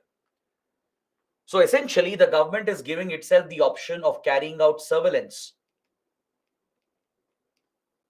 without being transparent about accountability. There is no transparency here regarding accountability. How will the government check the misuse of your data by intelligence, law enforcement agencies? That is not clear. The government says there are internal mechanisms to prevent that, but it's not in the public domain. With regard to carrying out surveillance, to accessing someone's phone, to accessing someone's social media accounts, right? There are checks and balances. There are internal measures, internal approvals will be needed. If there is misuse, there will be accountability, but it's not known in the public domain. It's not very transparent here. So government has given itself a lot of exemptions from all the provisions on the grounds of security, public order, and friendly relations with other countries. So this is where a big criticism comes up. See, surveillance is needed, no doubt. For intelligence security agencies, they have to carry out surveillance to protect the country, to deal with security threats. But to what extent? Whereas private companies, they'll have full obligations, but the same will not apply for the government. And there are some practical concerns, like you can't ask UIDAI to erase your data. That's obvious. I think you can understand that. You can't ask IT department to erase all the data they have on you. You can't do that. So there are exceptions as well, right, with regard to right to erasure and right to correct. Because imagine tomorrow, let's say there is a terrorist who has contributed some data, right, and government wants to carry out surveillance on him. There's a suspected terrorist, but he might exercise right to erasure, get all the apps to delete his data. So that can't happen, right? So there is an exception here for all these rights. With regard to right to erasure, government can specify a time limit until which the data has to be held. Even if you exercise right to be forgotten, government will not allow it to happen in some cases. All right? Because tomorrow, those who misuse data, they can get it erased and wipe out the trail. So to ensure it doesn't happen, government can prescribe to the companies that even if right to forgotten is being exercised by a user, you can't delete it until this time. All right. So the government hasn't told us what would be the time limit, but government has retained this option where it can ask the companies to hold the data for law enforcement reasons, for security reasons. At the same time, the ease of doing business for companies has been addressed. Companies also have got a lot of benefits this time. Like, they need not get consent every single time. Let's say initially you have given consent, a broad overall consent. Next time they want to, let's say, make some changes or some, new innovations, or they want to use your data in a slightly different way, they need not come back to you every time asking consent, because this practically becomes problematic for the company. Companies, instead of focusing on innovation, they'll focus more on law, policy, and how to implement that. They'll get caught in paperwork, in consulting the legal advisors. So that's a trap. That's a trap for businesses. It becomes a regulatory hurdle. So to ensure it doesn't affect the business models, they need not get consent every single time. There's an exception being given. If the new changes which are happening in their product, if it is close to what consent previously was given, they can go ahead and assume that consent already exists. They can even transfer the data to third parties without getting your consent every time. Your data can be transferred to third party and even to foreign jurisdiction, which means government has given up on data localization. The law is not mandating data localization, which was the biggest concern of the companies and foreign governments. It means the government has fallen under pressure of these companies and foreign governments. The law doesn't specify mandatory data localization, even though we are encouraging them to set up data centers here, but it's not being made mandatory to protect business interests and also to protect trade secrets, to protect intellectual property rights. For all of that, there are exceptions under the law, which is helping in ease of doing business.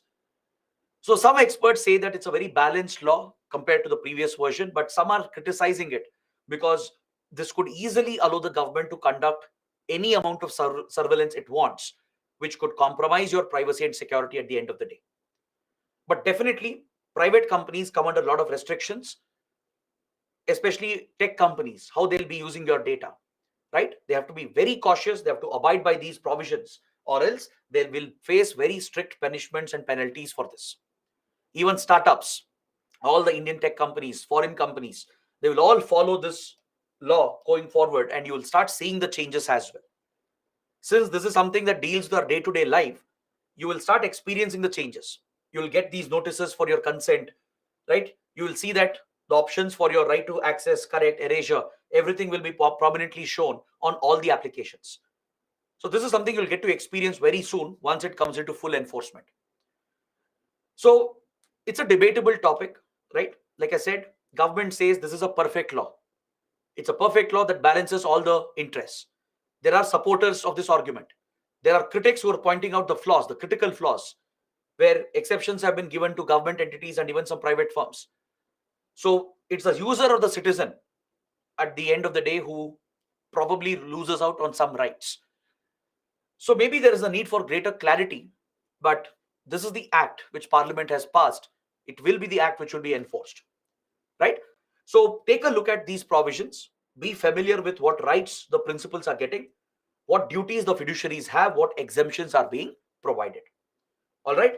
And note down that Data Protection Board will be looking at the grievances, enforcing the law, and also levying the penalties. And there is an appellate process at TDSAT. These are the key provisions that you should be familiar with. You can definitely expect a question here, maybe mains or even prelims question.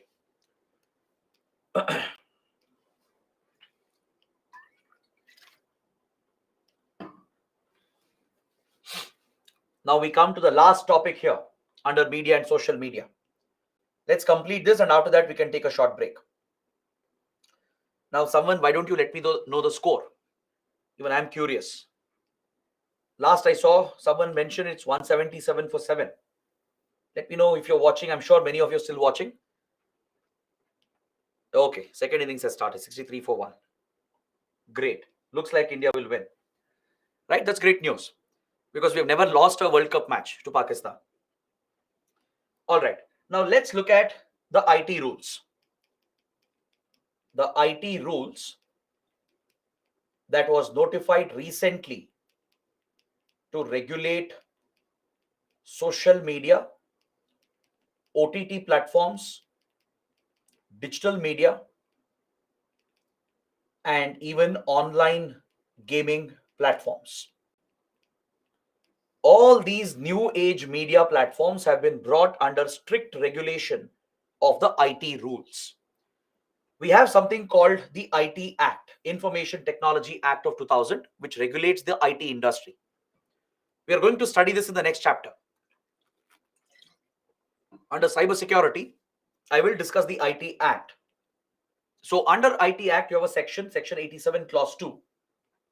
It's under these powers that the government has brought out these new IT rules that supersedes the old rules of 2011. It's officially called Information Technology Intermediary Guidelines and Digital Media Ethics Code Rules 2021. It was notified 2 years ago in 2021. It has already been amended, and even sectors like online real money gaming, that's your betting apps, all the online gaming apps and betting apps where real money is bet, is also brought under its regulation. So let's take a look. What rules will apply? Which entities will be governed by it? That is what we should understand. I have given all the details here. I'll explain this in a very simple manner as well. The new rules will apply, as I told you, for these segments, that is social media primarily, then digital media and OTT platforms. With the amendment, now it will apply for online real money gaming apps, where real money is used in games and betting, even they get covered with the amendment. Now, what is social media? You already know. Social networking sites, all your social media platforms, from YouTube to Twitter to Facebook, everything gets covered under social media. What are OTT platforms? It's nothing but your streaming services, the over-the-top streaming services like Netflix, Amazon Prime, Disney Hotstar, Sony Live, right? We have an N number of streaming apps today. So they're all called OTT platforms, where they're directly streaming content onto your devices. Then comes your digital media. Digital media is those news outlets, media outlets, which only have a digital presence. Like, for example, have you heard of Swarajya, The Scroll, Print, The Wire? All these are news outlets, media outlets, but they only have a digital presence, meaning they don't print a newspaper or a magazine. They don't have a TV channel or any other form of communication. They only have a digital presence. They communicate news only on internet platforms, through their websites, through their applications. So they are not regulated under the existing rules and regulations we have. Like newspapers, for example, they fall under the press concerned press regulatory bodies. Televisions, all the TV news channels, they fall under industry association bodies which regulate the broadcasting agencies, right? Information Broadcasting Ministry has some regulatory powers over them. But your digital media was never regulated. These only digital presence media platforms, they were not regulated. So they also have been brought under the IT rules. So a separate set of rules applies for all these entities. And the reason why the rules were brought out, were notified, is because there were very serious concerns about misuse of these platforms. From misusing social media for creating security problems and law and order problems, we saw that many criminal activities were being aided by these platforms. Like on social media, there was a risk of, risk of drug trafficking, a risk of circulating child pornography. On digital media and OTT platforms, there is a risk where content can be shown or promoted which is leading to law and order problems, which could instigate violence, which could threaten the security of the state, right? Which could lead to anti-national activities, essentially. So to govern all these platforms and ensure that such misuse does not happen, there were many pushes given by the Supreme Court and the Parliament. Since we didn't have any regulatory measures here, the Supreme Court made some serious observations in 2018, pointing out that on the internet, it has become very easy to circulate such objectionable videos and content, which affects the dignity of the victim, especially in case of child pornography, rape cases, and other cases where your privacy has been breached. If such videos are easily circulated with no consequences, the platforms are not even accountable for it, right? And the users might get full anonymity as well. Because of the nature of technology, users become anonymous. So this was seen as a threat to law and order, a threat to the victims as well, and to their dignity. That is why Supreme Court gave a push to the government to regulate social media, to regulate all these media platforms. Even a committee of the Rajya Sabha in 2020 had made a similar observation, saying that the content on these platforms is becoming problematic. It is threatening the society, threatening our security and law and order. So it became important to identify the originator of messages, especially fake news.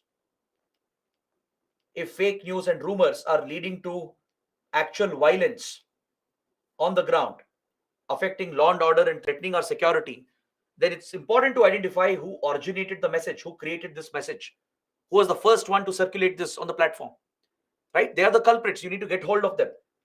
But companies wouldn't reveal this data by citing right to privacy and data security.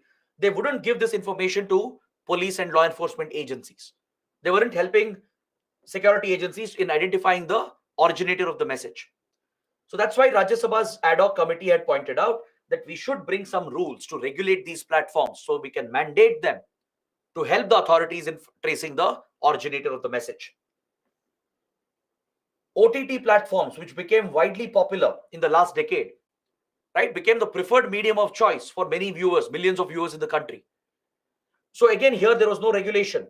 I&B ministry was exercising some regulatory power, but legally, I&B ministry didn't have complete jurisdiction over them. So because of all these deficiencies in our legal landscape, new rules became necessary. And that is why the IT rules were notified in 2021. It primarily applies for social media, digital news or digital media, and OTT.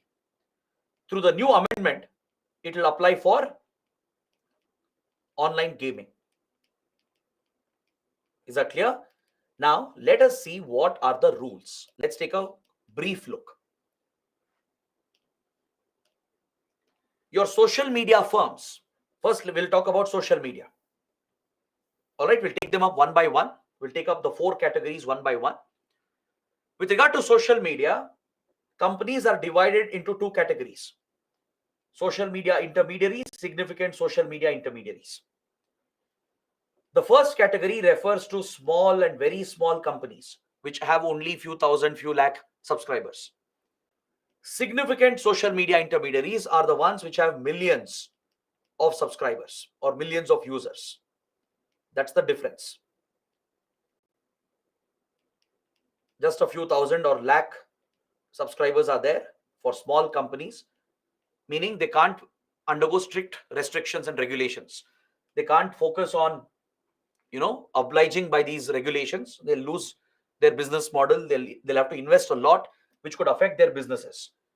So that is why these small companies have very limited rules on them, very limited regulations on them. That will protect ease of doing business as well. Without threatening the business model, it will help them in cooperating with the authorities to deal with security problems. So that's why the small platforms, which have very few subscribers, they have few restrictions, very limited rules on them. But the significant ones, which have millions of users, since they have the biggest impact on security, so they are under very strict restrictions right now. Strict rules apply for them because they have the money as well, the capital to make the changes happen. So now these companies have to show due diligence, meaning they will become accountable for the content which they host on their platforms. See, the previous legal provision was that to encourage these companies to come to India, to operate in India, to drive the digital expansion, we gave them a legal immunity. a safe harbor had been created under Section 79 of the IT Act, according to which the platforms are not accountable. They are not accountable for content hosted on their platform. This was a fair exception that was made to drive the growth of social media in India. It was critical to drive the growth of social media because, see, on social media, it's the users who are creating content. Now, it's not YouTube or Facebook who are posting objectionable videos, it's the users who might be posting it. Now, if you hold the companies accountable for it, if you press criminal charges against them and arrest their officers and punish them for it, no company will come to India to operate, right? They would have never entered the Indian market. So, to drive the initial growth, we gave a safe harbor, a legal immunity was given to drive the IT digital sector, the internet based tech industry. They got an exemption under section 79 of the IT Act. It's called a safe harbor. By citing this provision, they could hide safely. Even if cases came up at the court, the platform could say that we are not accountable for what content users are posting. Right? What can we do if users are posting objectionable material? Later, we might take it down, but we can't be held accountable just because they're posting it on our platform. That was the legal immunity given. It was necessary. Trust me, it's not a weak provision. It was necessary to drive growth in the industry, or else no companies would have come to India if you had threatened them with criminal charges. But now that the industry has grown, it's time for them to take accountability for this. Now that they're having a huge impact on the society, on the economy, right? There are miscreants, criminals misusing their platforms, creating security threats. It's time they showed due diligence. It is time that they act against objectionable content. Meaning they should have provisions where such content can be reported. There should be methods through which such content can be taken down. Such accounts should be blocked. They should also cooperate with law enforcement, with police and intelligence agencies when required. Not just to shut down the accounts and take down the post, but also to trace the first originator. If someone is posting a video containing child pornography, which is a very serious offense, if someone is circulating rape videos, right, this is a serious threat, a serious law and order problem. So companies have to work with the authorities to track down these originators. If someone's message led to a riot, if someone's message led to a mob lynching, right, the originator will have to be punished. Criminal charges have to be brought on them. So in such cases, now it is mandatory for these companies to show due diligence. They can't claim legal immunity anymore. Meaning, if they don't show due diligence, then the immunity will go away. Understood? Legal immunity exists even now. Section 79 of IT Act, giving safe harbor to IT companies, still exists. It's not been removed. It will be removed for that company if it does not cooperate, if it does not show due diligence. Meaning, if it breaks the new IT rules, then the safe harbor will not apply and criminal charges can be pressed against the officials of the company. Against the representatives of the company, criminal charges can be pressed. They can be arrested, they'll go to jail because they will be held equally liable for the content that they are carrying on their platform if they don't cooperate, if they don't show due diligence. This is a very, very big change which has been introduced. So they are mandated right now to set up a grievance redressal mechanism. This already existed with all the big companies. Right now, it's only being made mandatory. That's the only change. In all platforms, you can raise a grievance. It's already there. You can report. If you find something objectionable, you can flag the post, you can report it, you can classify it as well, saying this is fake news, hate speech, promoting suicidal content, or sexually explicit material. You can flag such content and they will act against it. They have an internal grievance mechanism. So now it's being made mandatory. There should be a grievance officer whose details are publicly available, and within 24 hours, they should acknowledge that your grievance is received.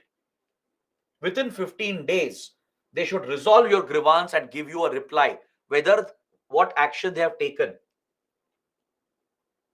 The action is up to them. Government will not interfere here. They can take it down or they may not take it down, depending on their community guidelines. It's up to them. They can decide. But whatever action they take, they should inform the person who raised the grievance. These provisions already exist. If you have ever reported a post, if you haven't, please do it. Open your friend's account, right? Click on his post and report his post. You will immediately get a acknowledgement.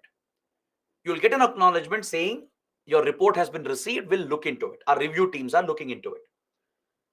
Some posts are automatically reviewed through the algorithms. Some are manually reviewed by fact-checking teams which are sitting behind your screens. So if they find the post to be objectionable, if it's going against their community guidelines, like if there is a violent video showing murder, if there is hate speech against a community, right, such content will be taken down. They'll take it down immediately. They'll block that post, warn that account holder. If they show repeated violations, the account will be blocked as well. That person will never be allowed to open an account. If it's not violating their guidelines, they'll not take it down. But whatever action they take, they will inform you. Within 2-3 days, you'll get a notification saying that this is the action we have taken. All right. So government has given them 15 days to work on it, 24 hours to acknowledge the receipt. This is now mandatory, but companies have already done it. All the big companies, they already have this feature. Only thing is they need to appoint a grievance officer. Mandatorily, there should be a grievance officer with the details available on their websites, on their applications. Next, they are obligated to ensure the safety, dignity of the users. If intimate videos are being circulated, if the complaint comes up, within 24 hours, they have to take down the content. Especially, there is a very disturbing trend where rape videos, gang rape videos are shot and sold and circulated on social media. They go viral, right? This has to be tackled immediately. It's a threat to women's safety and their dignity, right? It abuses the victim even after the horrific rape incident.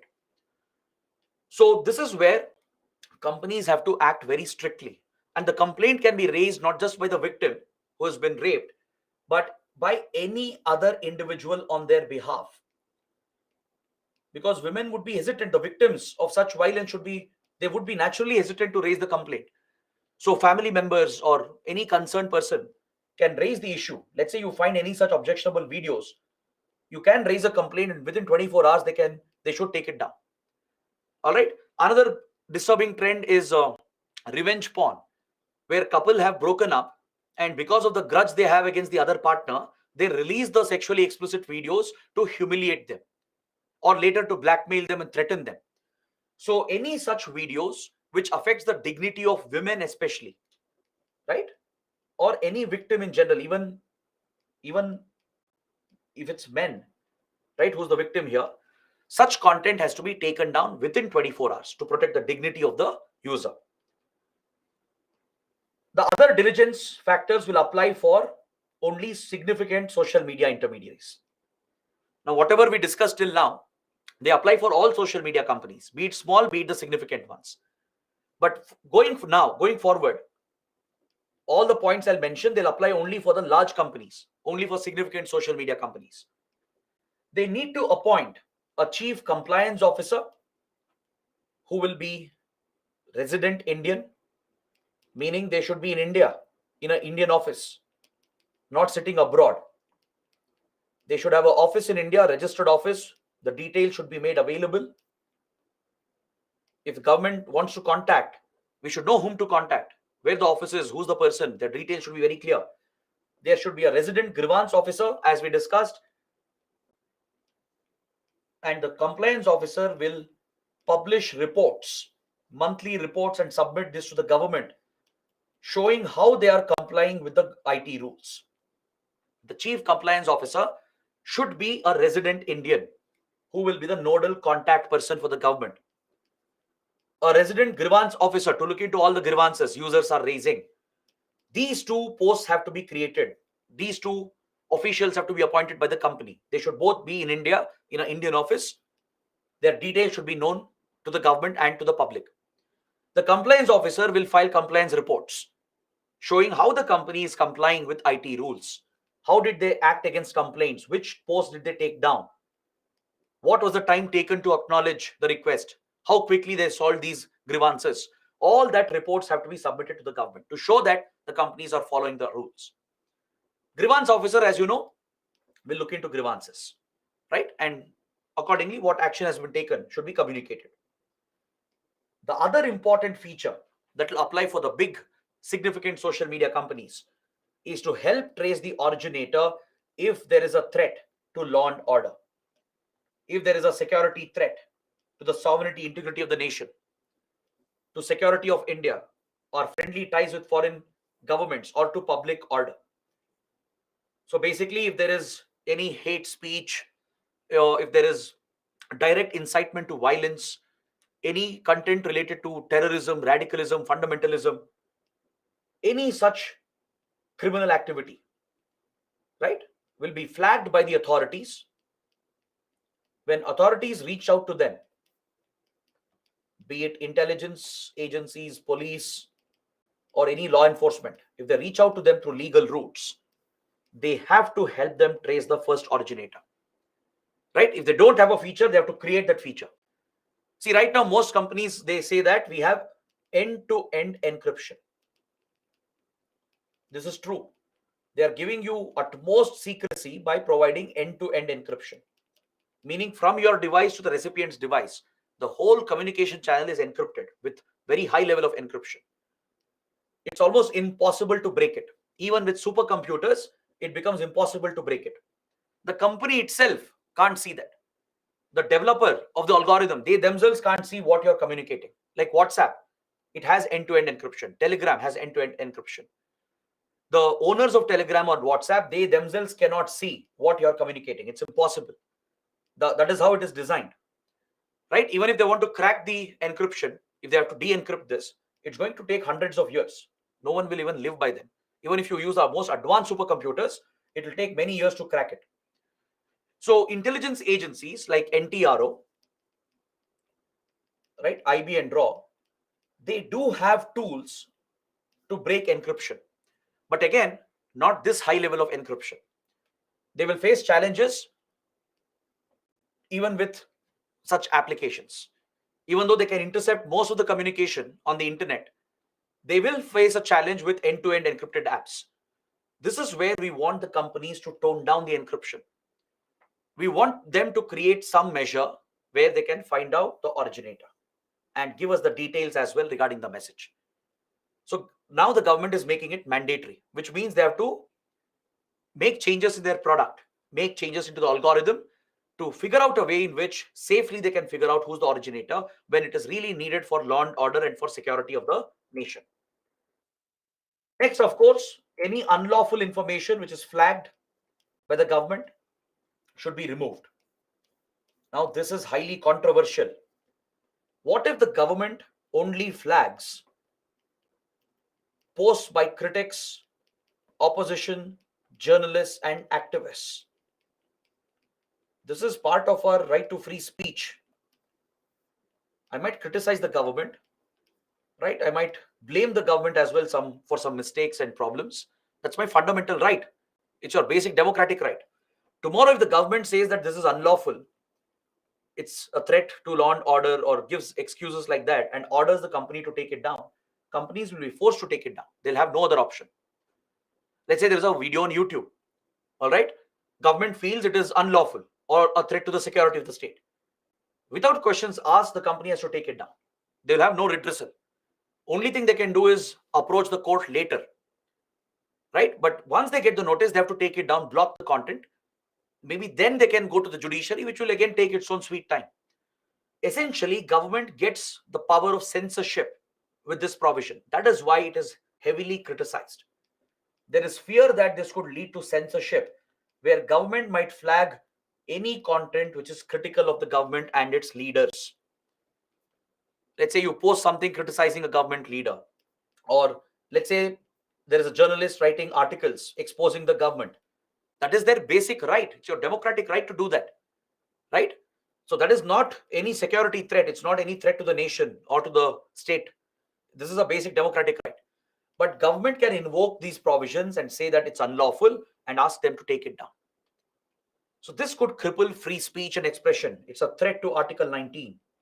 That's why there is such a big controversy about the IT rules. Now coming to OTT.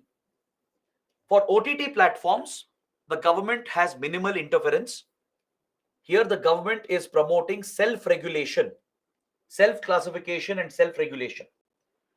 Because this is an area where creativity should be encouraged and promoted. Government shouldn't excessively interfere. So industry itself is being encouraged to make changes like self-classification of content according to the material present in the movies or the web series or the documentaries that they're streaming. Now, this is something OTT platforms had already done even before the rules came in. Like when you, let's say you watch a movie or a web series on any platform, Netflix or Hotstar or Amazon Prime, at the very start, a disclaimer is issued saying this particular movie will have it'll have foul language or extreme violence or drug abuse or smoking or sexual acts, nudity. That is clearly specified. So if you want to watch, you can go ahead and watch. They use the standardized ratings as well: adult, universal, 7 plus, 13 plus, 16 plus. This is the standard for classifying content, and now this is being made mandatory. But many platforms are already doing it on their own. Parental lock, to ensure parents can lock out certain content which is adult content. A-rated content can be locked out for children, so they are not exposed to adult content. This again is an inbuilt feature. It's already there. Most companies already had this feature. Now the government is making it mandatory. The ratings have to be clearly displayed to the user. All right, the ratings describing the content has to be clearly displayed. So whether the user wants to watch or not, they can decide at the very beginning. This is again this is something they've already done, but there could be others who still haven't implemented. So that's why the rules were brought out, mandatory rules for classification, parental lock, rating, etc. Now coming to digital media. Digital media is the equivalent of your press, where the right to press will apply, the right to free press will apply. If you look at newspapers, if you look at your magazines, other traditional media like radio, television, here the interference of government is minimal. It should be minimal, because media is the fourth pillar of your democracy. Media is the one which keeps check on the abuses of the government, the legislature, and even the judiciary. So it's very critical to protect the right to free press. If you look at newspapers, they come under Press Council of India, the PCI, which acts as a self-regulatory body. Right? The government has a minimal role in Press Council, and where most self-regulation is promoted within newspapers and within the industry. There are basic journalistic norms and codes which are laid out by the Press Council, and that's followed by all the reputed media outlets by and large. Television networks are under the Cable TV Regulation Act. They also have their own industry broadcasting associations where they self-regulate the content. Right? The government doesn't excessively interfere, because this is media. The media has a right to free press where the government shouldn't be meddling. So on similar lines, for digital news as well, a 3-level grievance redressal mechanism focused on self-regulation has been introduced. A 3-tier grievance redressal mechanism. At level 1, each publisher will have to self-regulate. Like each platform, Swarajya, Scroll, Print, The Wire, and many more. There are plenty of digital news outlets today. They only have a digital presence. So first, they have to self-regulate. They should have a platform where they can receive complaints from their readers. If readers have a complaint about a fact, if readers have a complaint about some article which is objectionable according to them, There should be an internal mechanism to receive the complaint and review it and act on it. So the each news company will have a self-regulatory mechanism. They have to create this on their own. Second level, at the industry level, all the publishers collectively should form an association, provide for self-regulation at the industry level. So if your complaint is not resolved by the publisher, then you can approach the industry association where the self-regulatory body is present. You can appeal against that. Then finally, if the first two levels did not resolve your grievance, you can approach the third level where the government appoints a committee, an oversight mechanism. Now, this is where another controversy has come up. Ideally, government should be playing no role in the media. Government should stay away as far as possible from the media. That is how right to free press can be protected. Self-regulation by publishers is fine. Level 1 regulation is absolutely fine. Level 2 regulation is also fine because that is how newspapers and TV channels are being regulated through industry level bodies where self-regulation is done by the media. But the third level is dangerous. Government is giving itself a role to appoint an oversight mechanism, meaning government officials, government nominees will be appointed, and most likely they will favor the ruling parties. If there are articles in these platforms criticizing the government and the leaders, and if they order to take it down, it has to be taken down. So a strong criticism has come up, controversy has erupted that government is curbing the right to free press and free speech. So that is why IT rules became very problematic when it was notified. It triggered a big controversy. Now, through the latest amendment, which was done, online real money gaming has also been brought under it. Because today, gaming apps, betting apps have become notoriously popular.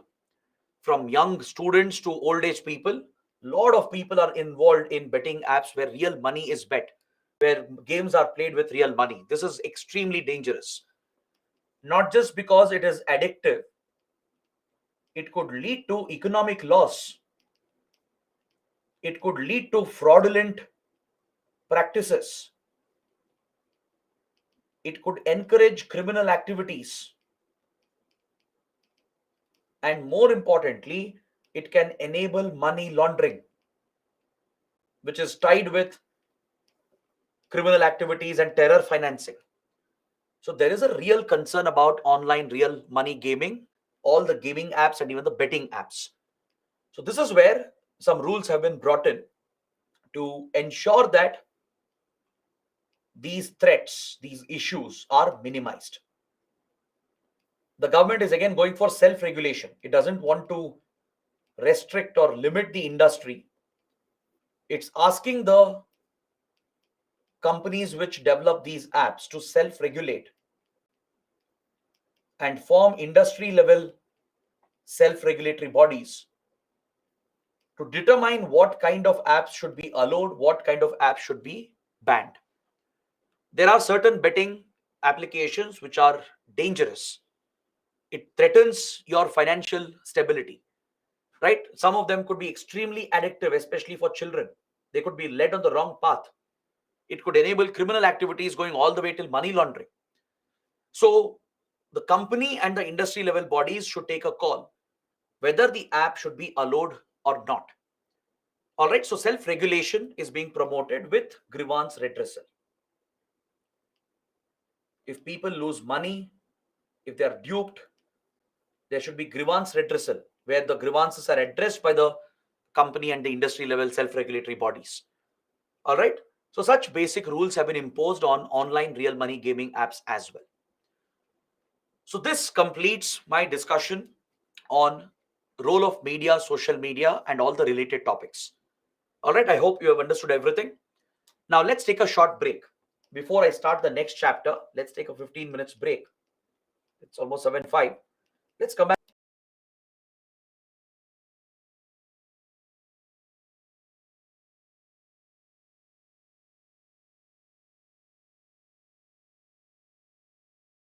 Welcome back to the session. So first, let me look at some doubts and questions from the previous chapter. And after that, we'll start with the basics of cybersecurity. Let us see what questions have come up.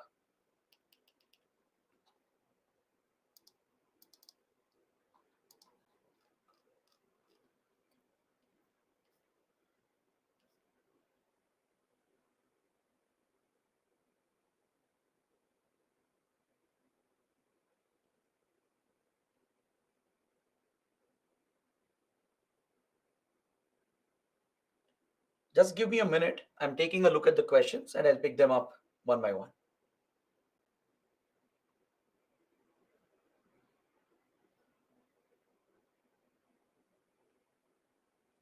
Vivek is asking, sir, how to monitor OTT apps? See, on OTT platforms, let's say you find some content to be objectionable, right? If it breaches the agreed guidelines, you can report such content. That's why the self regulatory grievance redressal mechanism has been provided, where you can report the content. The companies will have their own internal mechanisms, self regulatory mechanisms. So they should act accordingly. Next, if you're not happy with their redressal, you can approach the industry level self regulatory mechanisms, right? And the government itself, through Ministry of Information Broadcasting, will try to maintain some regulation. But here the regulation will be limited because it shouldn't curb creativity and freedom of expression. So limited self-regulation is being promoted for OTT platforms.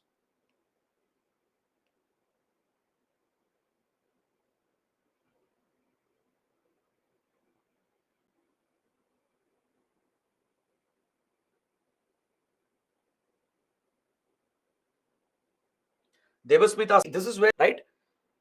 In case of some online games, real money will be used to bet. But there are some games which are fine, which are acceptable, like your fantasy leagues, where you form your cricket teams, your soccer teams, and you bet, right? Such games are still acceptable, but as long as it's not leading to financial losses where there is fraudulent activities involved. But there are some betting apps which are outright dangerous, outright illegal, right? Because betting is banned, right? Such betting apps are not allowed. But again, there is a legal vacuum here. When it comes to the online world, since we have been a little behind in bringing about laws and regulations, many of these apps have flourished. There are several illegal apps as well. For example, if you look at the recent Mahadev app controversy, where the promoters they made thousands of crore rupees in profit. It was an entirely illegal operation.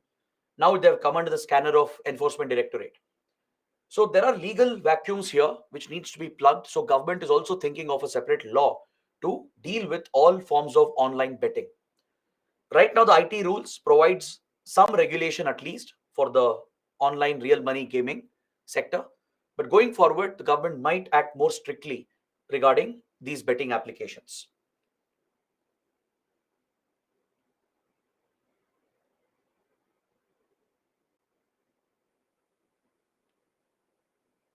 You're right. The law deals with digital personal data, where data is collected digitally, processed and handled digitally. Anything that's manually entered, that doesn't cover, or it's not covered under the law itself. If you're talking about your marks cards, your degree certificates, if there are incorrect entries, of course, not your marks, if your name or your date of birth is wrong, that you can always get it corrected through your respective universities and colleges.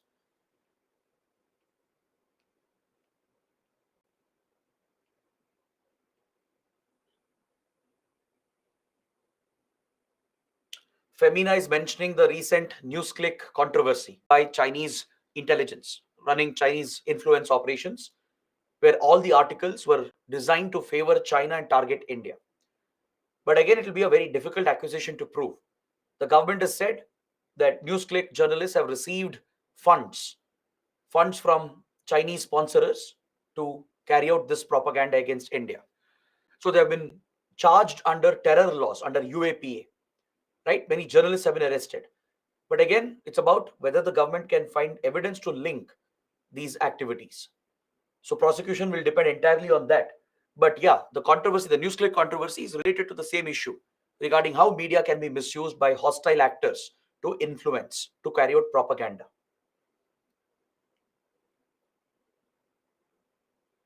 Chituri is asking, how can government move against Section 79 as there is an immunity provided? See, the safe harbor, the legal immunity under IT Act applies for all the tech companies, all the IT companies, social media firms. That immunity is there even now. It does not change. Only if social media companies don't follow these rules, the IT rules, if they don't show due diligence, which is if they don't cooperate with the authorities to take down unlawful content, if they don't help in tracing the first originator of messages which has led to violence, right? Or if they don't appoint chief compliance officer, the grievance officers, only if they don't follow these rules, only then the government will conclude that the company is not showing due diligence, and then the government will have the power to revoke the safe harbor. The legal immunity can be revoked under Section 79, which means the authorities can press criminal charges against the government, against the company officials. The chief compliance officer, grievance officers, the nodal officer can be arrested. They can be arrested and charges can be filed against them and punished accordingly as per the criminal laws. Specifics will be given, like how will the board be constituted, who will be the members, what are their exact powers, that will be defined by the government through the rules. The government, which mainly maintains your Aadhaar data, was also operating in a legal vacuum, correct? So as it deals with your personal data, even these government entities will fall under these obligations. So the recent data breach regarding Aadhaar, which you're talking about, was a result of a cyber hack where the data was stolen and leaked in Telegram. So the government has said it was not a data breach. It's just a publicly available data which was taken and released on Telegram. But others are saying it was data which was personal data and it was unauthorizedly access was given in an unauthorized manner and then leaked into the public domain. So previously such excuses could have been given by the government, but going forward, the law will apply to government entities as well. UIDAI will also fall under the Data Protection Act. So if you become a victim of data breach, if your data privacy, data security has been compromised by private entity or government entity, you can file a grievance. You can approach the Data Protection Board for justice. If you're not happy with it, you can approach the appellate tribunal. And even after that, if you don't have a resolution, you can approach the judiciary all that anytime.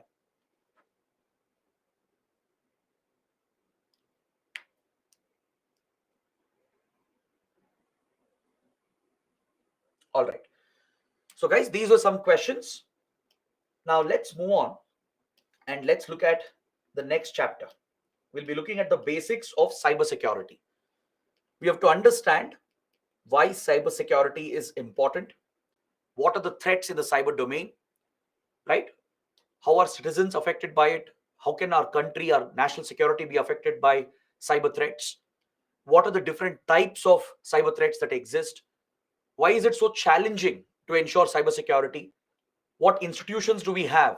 What legal measures we have to improve our cybersecurity? All these topics have to be covered.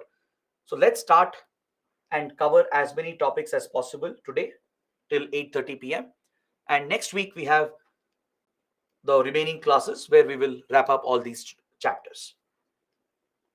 So let's start with some basic concepts. Cyberspace is nothing but your virtual internet space. The internet itself is nothing but a network of connected devices. It's a network of connected devices. It's a peer-to-peer network where all the devices you're using, your laptops, your desktop computers, mobile phones, everything which has a network, which is connected to the internet, right, will be further connected with servers and data centers. So this peer-to-peer virtual network is essentially your internet, the virtual world. This constitutes your cyberspace. Now, there are many threats in the cyberspace where the data could be hacked by criminals, by hostile elements. They can breach the security of your device or the network, and they can steal sensitive data. They can get hold of sensitive data, which can be later misused in many different ways.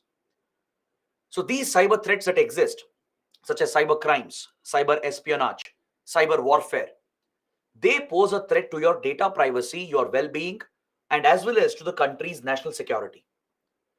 Today, it has become a very difficult challenge to guard and protect the cyberspace. The threats are evolving constantly. Cyberspace no longer remains just a civilian space, it has become a military domain. It has become militarized. When internet started out, when the initial foundation for the internet was laid, right? The initial vision was to make it a civilian space.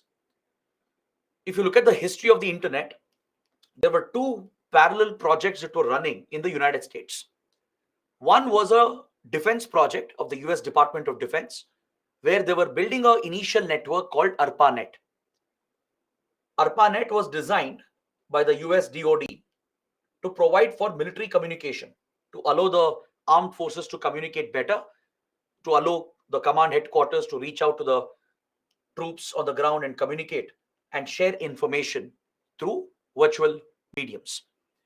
While this defense project was going on, parallelly, a civilian project was coming up where researchers were trying to create a virtual network, interconnect the computers where exchange of information could happen. The initial idea was to connect research institutions, universities, colleges, etc., so that educational content, research material, they could all be shared with each other. Now, if you look at the commercialization of internet as well, which started from late 80s and 1990s, the cyberspace was primarily intended to be a civilian space, mainly for exchange of information, commercial transactions, etc. But parallelly, the increasing usage of cyberspace in the military domain has today turned cyberspace into a domain of warfare. It has become the fifth domain or the fifth dimension where wars are being fought. This is not some futuristic stuff. It's not something of science fiction. It's already happening. It's already happened. Traditionally, there were three dimensions where war was fought. That is land, water, right? Land and water were the initial dimensions where we fought conflicts.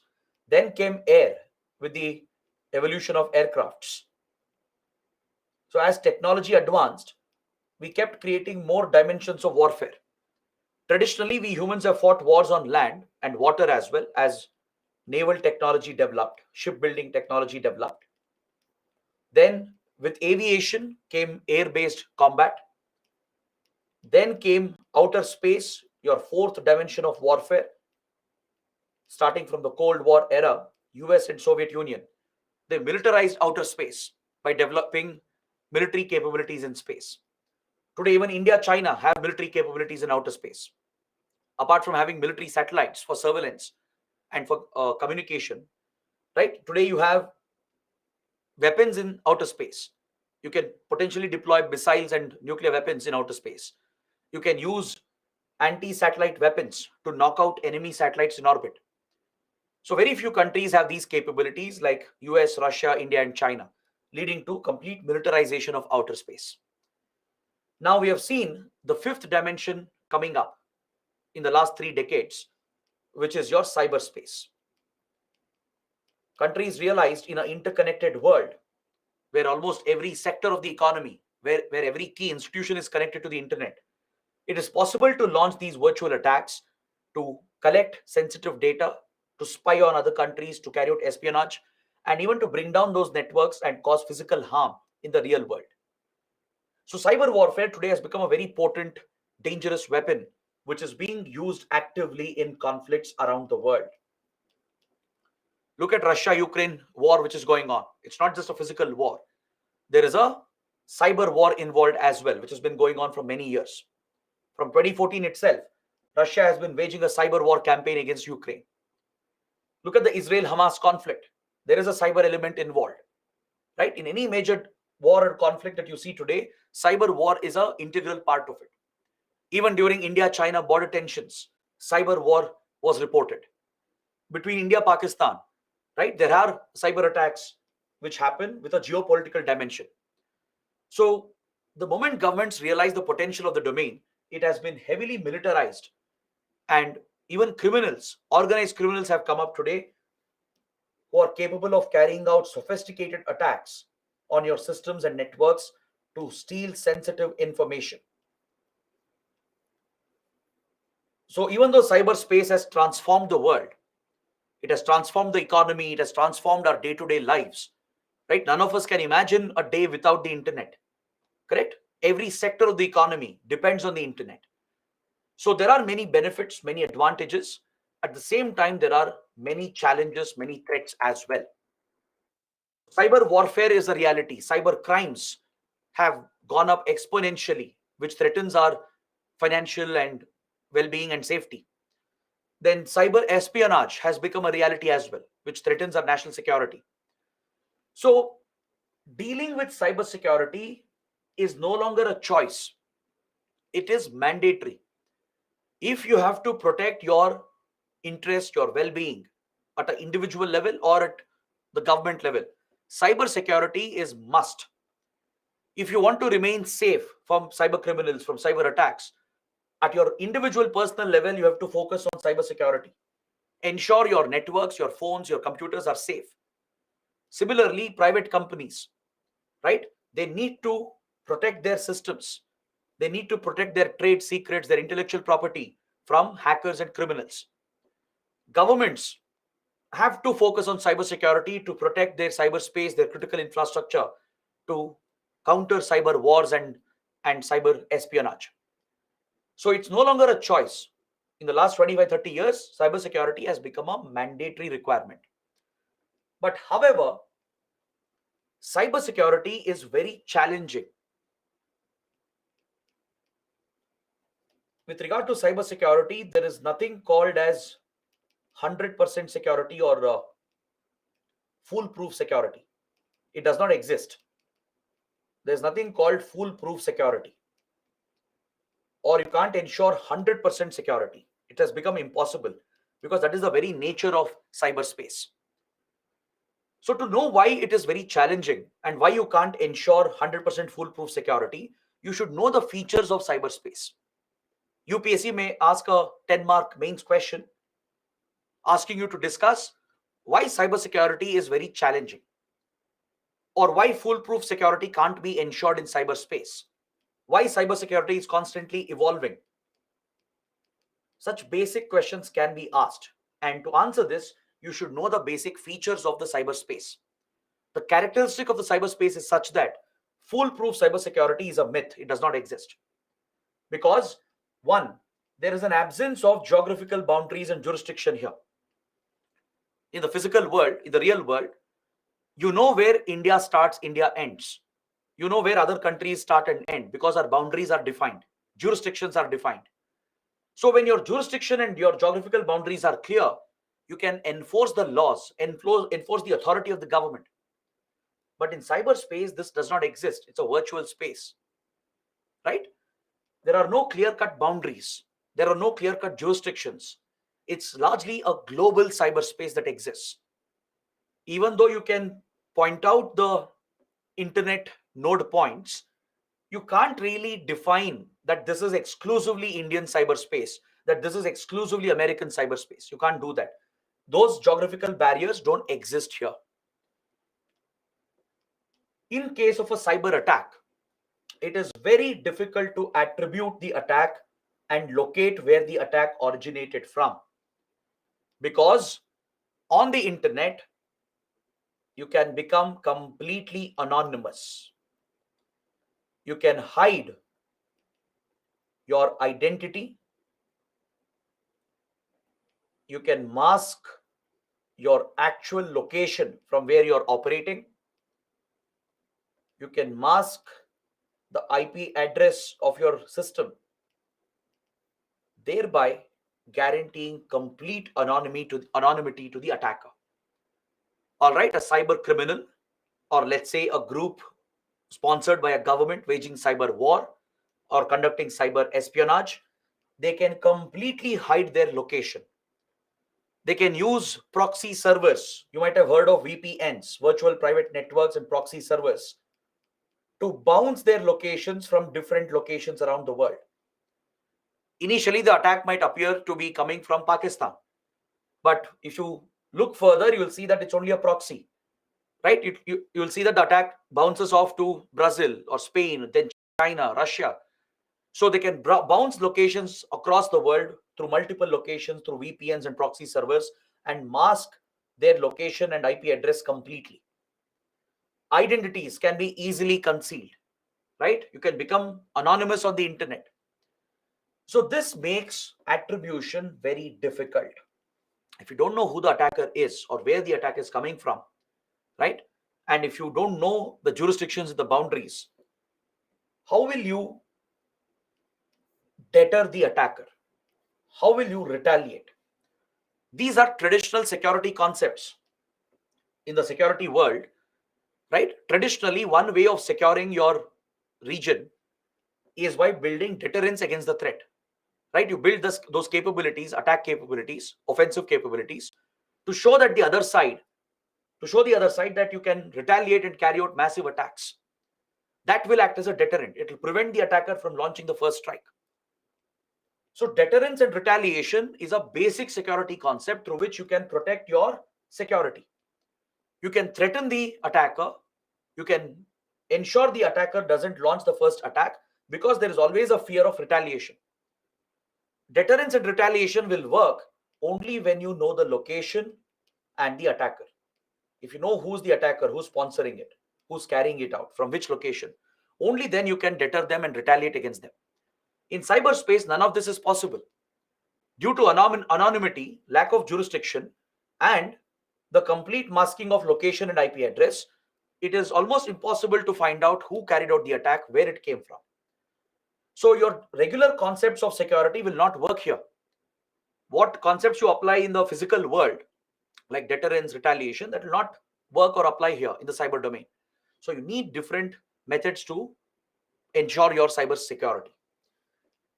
Then also, technology is so rapidly evolving in the computing domain, in the communication domain, that every day there is a new threat which is emerging.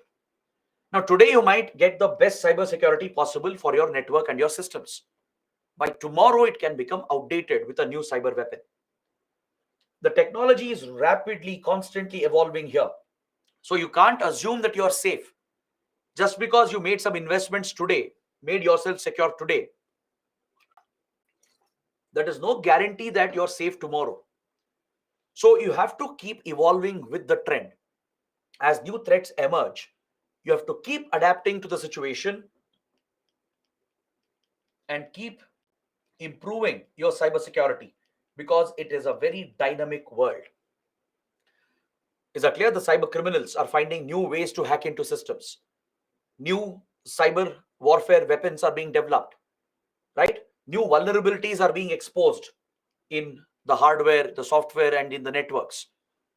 So given the risk here, you need to stay up to date on a daily basis. Your cybersecurity itself becomes very dynamic. That is why there is no guarantee that a system is fully secure. You can't say that there is 100% cybersecurity. That is the biggest challenge. Foolproof cybersecurity doesn't exist. It's a myth. No matter what measures you take, there might be some loopholes which the attacker will figure out and exploit. So the only thing you can do here is be up to date, be dynamic. Your cybersecurity should also be evolving with the threats. Understood? And you should develop the capabilities to detect the attack and try to deter the attack. You should not only develop defensive options to defend, but you should also have offensive options to retaliate. So this is where cybersecurity becomes very, very challenging. Is that clear? It requires constant attention and constant investments. Now, let us understand the very basic process involved in a cyber attack. What happens in a cyber attack? What are the basics involved here?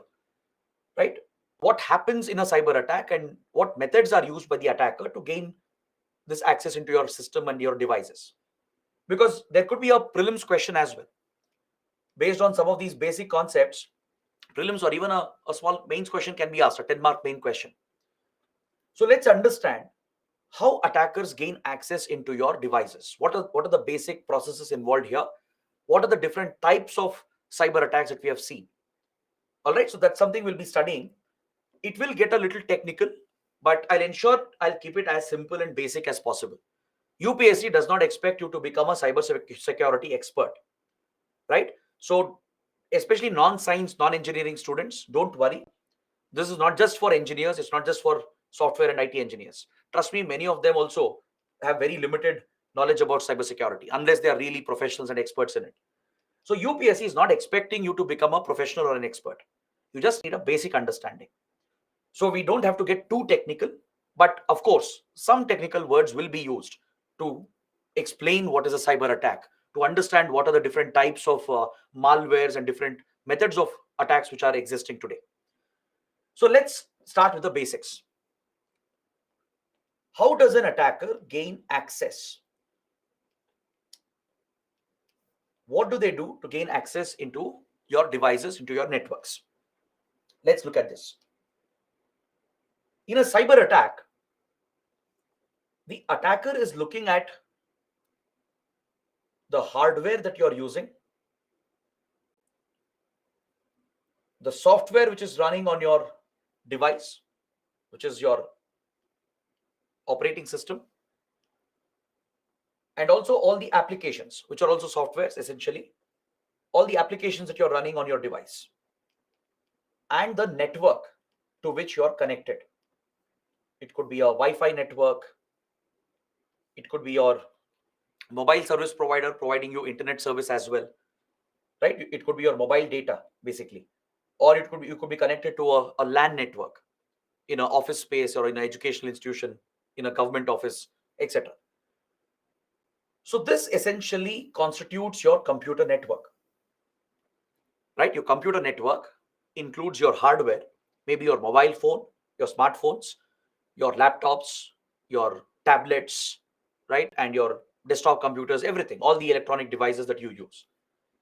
They all run on some basic softwares, including the operating system and the applications you're running, and you're connected to some network to access the internet. So this essentially constitutes your computer network. Now, the attacker who wants to breach, who wants to gain entry into any of these, will look out for vulnerabilities in the system. All right, there will be some weakness. There will be some vulnerability which the attacker will try to exploit. What kind of weaknesses? Maybe in the design of the hardware itself, there is a security flaw. Or maybe in the operating system or in the applications and softwares you're running, there might be some vulnerability which the attacker can exploit. In the networks, there might be a weakness, a security weakness, which the attacker might exploit. Is that clear? So the attacker will look at these gaps in your system, in your network. Now, every computer network comes with a basic layer of defense, a basic layer of cybersecurity, which is collectively called the firewall of your system.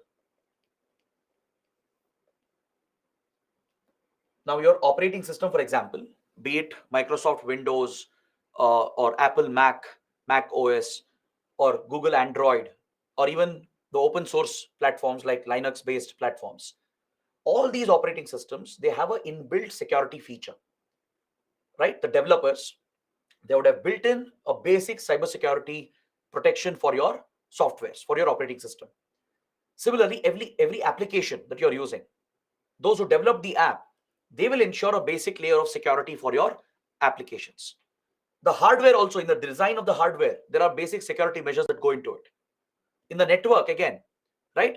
The right security measures with encryption is used in the networks as well, along with password access and other basic security features. So collectively, we refer to this basic layer of security your system has as the firewall of the system.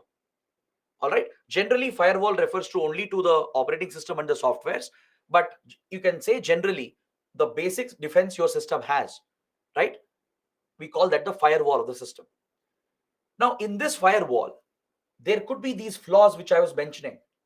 Some vulnerability or weakness might exist, which creates a gap in your system. And this is exactly what the attacker will look for. Anyone carrying out a cyber attack will look out for these gaps. They'll try to breach this, they'll try to exploit this to gain access into the system. So they can hack into your system, into your network, either through the Wi-Fi, LAN, or mobile data connection that you have, or through your operating system and the applications, through the software, or even through the hardware. All right. So essentially, an attacker will look out for the weakness, the vulnerability, and will try to exploit that. Now, especially if you look at the softwares, which are basically a very complex algorithm, right? There will be millions of lines of code which would have been used to develop the operating system or all the software applications. Now, these are so complicated algorithms, it's such a complicated piece of code that there might be vulnerabilities which are not known to the developers themselves. The developers themselves don't know that there is such a flaw, as it's a very complex piece of code,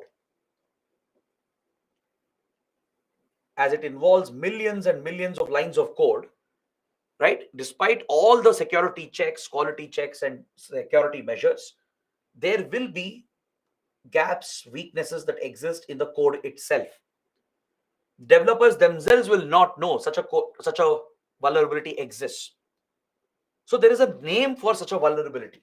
Does anyone know what is it called? Does anyone know what such a vulnerability is known as? Neeraj has given the right answer. Very good. Such a vulnerability, which is not known to anyone, including the developers themselves, is called a zero-day vulnerability.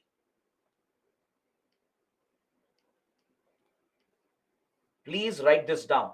It can be a prelims question, because most of the cyber attacks that happen involving cyber crimes, they happen by using zero-day vulnerability.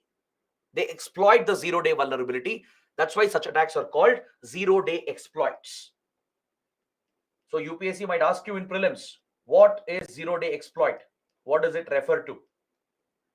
It refers to a vulnerability in the software which is not known to the developers, not known publicly, but the attacker will figure this out. The attacker will figure this out and exploit this to gain access, to breach into your firewall and get hold of your system. All right. When the first time when it comes out in the open, that's when it becomes a zero-day exploit, meaning someone has exposed it and also exploited it to their advantage. That is why many companies, they reward the bug hunters. There are bounty programs run by all the big companies. They provide incentives to freelancers, the ethical hackers, right? So freelancers, ethical hackers, the bug hunters, they can scan the code, they can go through all the features, and if they come across any vulnerabilities which is a threat, they can flag that, and the company will recognize that. They'll reward them as well. They give them a very good bounty for finding the bug. These unknown bugs in the system, not known to the developer themselves, is called a zero-day vulnerability. Once it comes out, right, in the public domain, and if an attacker exploits it, it becomes a zero-day exploit. So attackers look for such vulnerabilities, which is not known to anyone. They'll try to scan the code, they'll try to figure this out, and they'll try to hack into the system by exploiting this zero-day vulnerability. Meaning there is no security for this. There's no security patch available. So such an attack which happens by exploiting an unknown vulnerability is called a zero-day exploit. So once the vulnerability becomes known, the developers will create a security patch. They'll plug that immediately by creating a security patch for it. That's why you get your updates. You might have seen every time you update your OS, your applications, it will say that one improvement, through the update is that your security will improve. Meaning they have figured out some flaws. Either the company has done it on its own, the internal team of developers, the internal teams have found out a bug, they're trying to fix that, or it was a 0-day vulnerability not known to the companies, flagged by someone else, and then they're trying to plug that. So they will send this as an update, as a security patch to the software, so that they can plug this gap, plug out this weakness. So in any cyber attack, the basic mechanic is this. It's very simple. The attacker will look out for these weaknesses, either in your hardware, your software, or in your network. They'll try to breach the basic layer of defense which is there, which includes your antivirus as well. Just because you installed antivirus doesn't mean you're fully safe. Yes, it guarantees cyber security, but not 100% cyber security. So the attacker will look for such weaknesses, and he'll try to breach into your system, trying to gain unauthorized access. All right. Now, once the weakness is known, once they figure out where they can breach your system, they will use a variety of softwares, which is called malware, to gain access into your system, to gain even control over your system. These softwares with a malicious intention is called a malware. Malware is basically short for malicious software. It's a piece of code written by cyber attackers, cyber criminals. Cyber criminals, cyber attackers would have written this piece of code with the wrong intention, with a malicious intention, with the intention of hacking into your system, getting unauthorized access into your system to steal your data, or to get control over your device and manipulate the operation of your device. If with such a malicious intention a piece of code is written, such a software which is having a malicious intention becomes known as a malware or malicious software. There are different types of malwares. For example, you would have heard about a computer virus, computer worms, trojans, ransomware, etc. These are the popular ones. There are many more, but these are the popular ones. So virus, worms, trojans, ransomwares, all these are malwares, different types of malwares or malicious softwares. So hackers can not just exploit the vulnerability in the software and the network, even in the hardware there could be a problem. In the hardware design itself, there could be a flaw which attackers can exploit in their cyber attacks. Is that clear? Now, what is the threat from a cyber attack? What threat do you face? Let's say your system has been hacked. Your system has been hacked through one of the malwares or through one of the methods which we are going to discuss later. Now, what will happen once you're a victim of a cyber attack? What is the risk you're facing? What could you lose? How could this affect your safety and well-being? Right? What are the consequences, basically? What will happen to the victim? Let us see that. One, the hacker who has hacked into your system might steal the data, especially sensitive personal data can be stolen. This is one big risk you will face. Now, some of the personal data can be intimate. It's something which is personal to you. It's part of your privacy. Through such intimate data, you can be blackmailed. You can be blackmailed to extract ransom. Right? This is one of the biggest risks, where you face financial losses. You might face embarrassment. Your dignity could be compromised because your intimate data is in the hands of the hacker. He will threaten to release it if you don't pay him the ransom. This is one risk that you might face. Next, they might steal such data which is of financial importance to you. For example, your bank account details, your credit card details, right? Your passwords. Now, this becomes a huge financial risk. You might lose all your savings. Your bank account will be emptied within minutes if you are at risk of such a fraud, right? If they get hold of your net banking details, your credit card details, login passwords, it can lead to a major financial risk for the victim. Other than this, the hacker might just be a voyeur, meaning they just want to secretly observe what you're doing. They can get hold of the system, control the devices as well and the operations of the device. They can switch on the mic, the camera.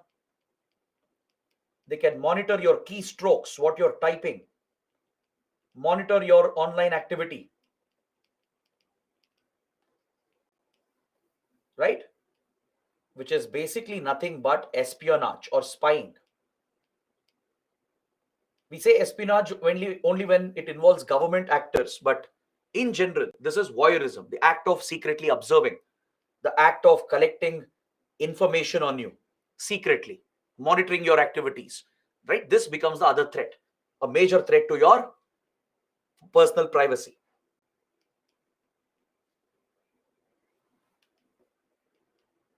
Now, when it comes to governments and private industries, the risk is not just about losing sensitive data. The risk is not just about compromising data because of spying and espionage, but the hacker might gain control over the system itself. Apart from the risk of stealing sensitive data and getting spied upon by the attacker, governments and industries, they face a risk where they gain control over the complete system.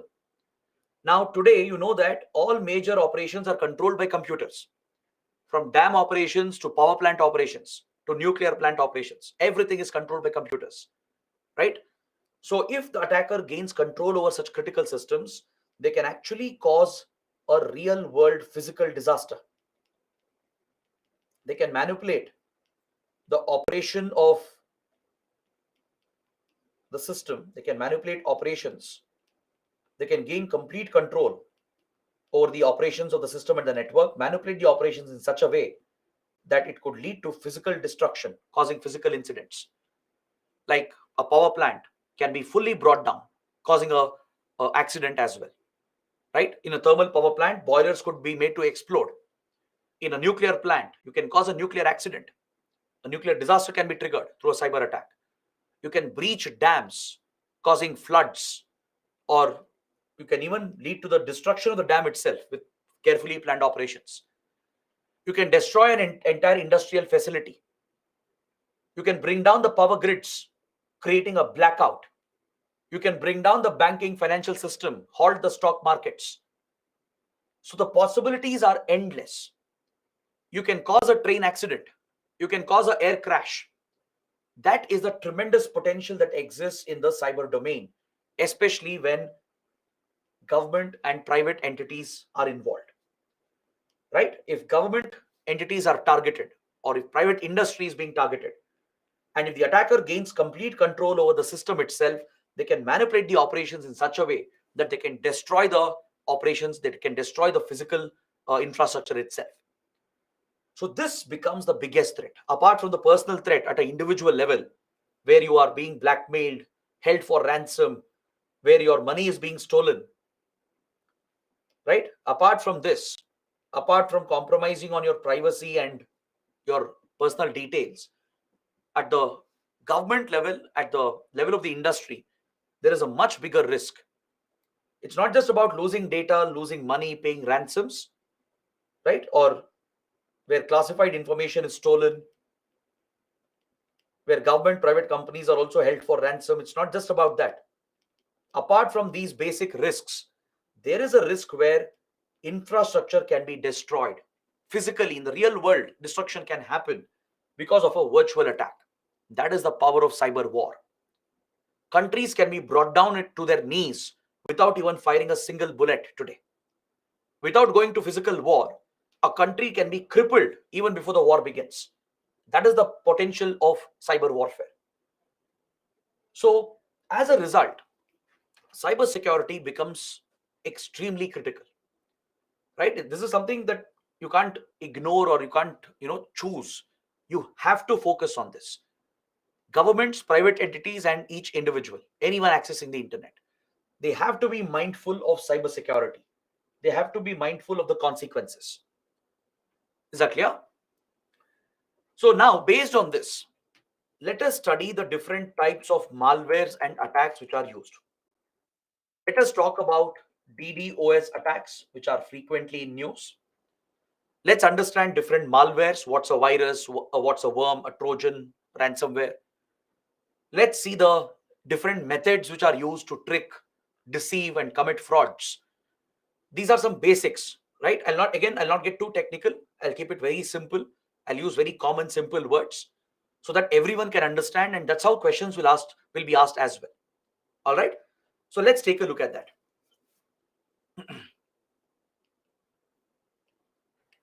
Let us start with DDoS attack.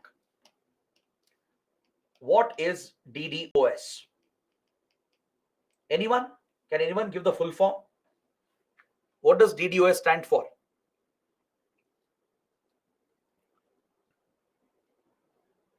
Femina says denial of service. Very good. Aniket, Abhijit also says denial of service. Vaishna has given the complete full form, distributed denial of service. Very good.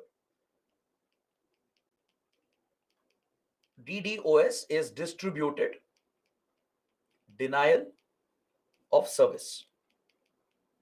So how does this attack really work? What does really happen in such an attack? To understand this, you need to learn a very basic fundamental concept related to the internet.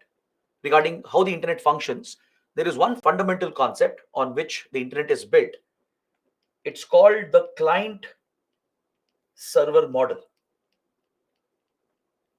The client server model. This is the very foundation of your internet.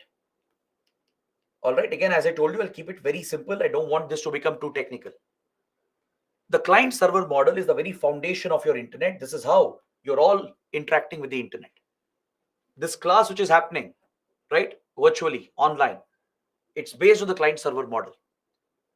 Let's see how. The client is nothing but the user's device. You are the user. All of you. You're watching this class either through your mobile phone, through your laptops, through your tablets, or maybe desktop computers. All those devices accessing the internet, looking for some data, looking for some kind of service online. You become the client, the device basically, right? Not personally you, but your device becomes the client here. Now, there are servers which basically serve the device and the requests that are raised by the device. Let's say you type byju'sexamprep.com. You open your browser on your device. You enter the URL, the website you want to access. Let's say you type facebook.com, google.com, right? Or byju'sexamprep.com. Anything that you type and enter on the browser triggers a request from your device. The client device is requesting something from a particular server. Now, when you're typing, let's say facebook.com, it's basically requesting the home page,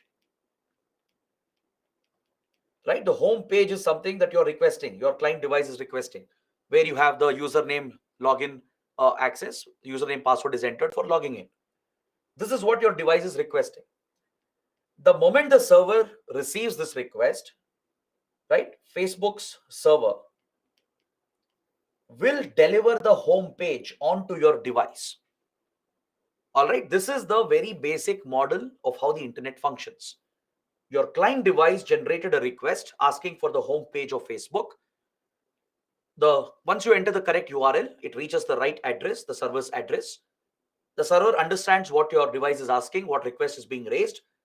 So it knows you're looking for the home page, and it delivers the home page onto your device, onto the client's device. So since this is serving your request, that's why it's called the server in the first place, right? Since it is serving all the requests of the clients, that's why it's called the server. It's called the client server model. Now, internet is this in its most simple, basic form. Of course, the real internet is much more complicated, but this is the very basic, the most simple explanation that I can give you. It's based on this client server model where devices are being served by the servers. Now, every server has a certain capacity. Each entity, each institution, be it Facebook, be it Byju's, be it a government organization like UPSC, for example, they all have a certain capacity to their server. They would have designed the server with a certain capacity to serve the requests. There will be a maximum capacity. Now, this capacity is designed keeping in mind the maximum demand that they expect, the maximum traffic that they expect. Right? Now, let's say you are watching the match on Hotstar.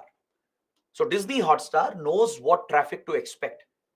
They would have designed their server to deliver all your client devices with live streaming, uninterrupted, high quality live streaming. And they would have scaled their server capacity, right? They know for India-Pakistan match, there would be a surge in traffic. For other matches, they may not get the same kind of traffic.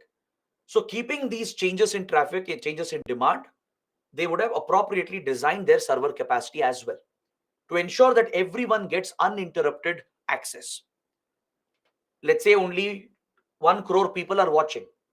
Tomorrow, suddenly, because of India-Pakistan match, the viewership jumps to, let's say, 10 crores. The server should not be overwhelmed because servers have a maximum capacity beyond which they cannot serve. What if the server is flooded with millions of requests beyond its handling capacity? What if the server is overwhelmed beyond its capacity? That is when your server freezes, right? Your server goes down. Your server will not know which request to serve, and the system shuts down for a brief period, causing an error page to come on your device. You'd have seen the error codes that come up on your browsers, right? Many times when it happens because of the breach in capacity of the server, if the server is down completely, you get a particular error code showing that the page cannot be displayed. Meaning the server went down. It couldn't identify which request to serve. Let's say the server was designed to handle 1 million requests, but all of a sudden it got a traffic of 10 million. So it's overwhelmed right now. It doesn't know which request to serve, and it crashes, causing a shutdown of the server briefly, which affects the service for the user. The client service experience, user experience is affected, right? So this could happen anywhere. Let's say UPSC notification is out. Today is the last day to apply for the exam. Suddenly there will be a surge in traffic. All the students, as you know, they applied the last minute, right? So UPSC would have anticipated this, right? And they would have built appropriate server capacity to handle the additional requests. But what if someone is flooding the server with requests which can confuse the server and bring the server down? This is exactly what happens in a DDoS attack. The attacker will lead a distributed attack with the intention of denying service to ensure that service gets denied to the genuine users. All right? How do they do this? The attacker can create bots. They can either take over hundreds and thousands of computers around the world from which they can generate these fake requests, Or today, you can automate this. With just one code, you can create a bot that can create millions and millions of requests which appear to be genuine requests from actual users. These bots mimic the action of a client device. See, these are the genuine clients. Genuinely, they are trying to access the server, trying to watch a cricket match or watch this class or access UPSC website to apply for the exam. These are the genuine users. But an attacker from the outside who wants to disrupt this service, he wants to deny service to the actual clients. He will use bots, which is basically a system of a network of hundreds and thousands of computers which he has already hacked into. Or they might write an algorithm in such a way the code itself will generate millions of different unique requests as if it is coming from different computers from different locations. So by mimicking the action of a real client, these bots will flood the server with these fake requests.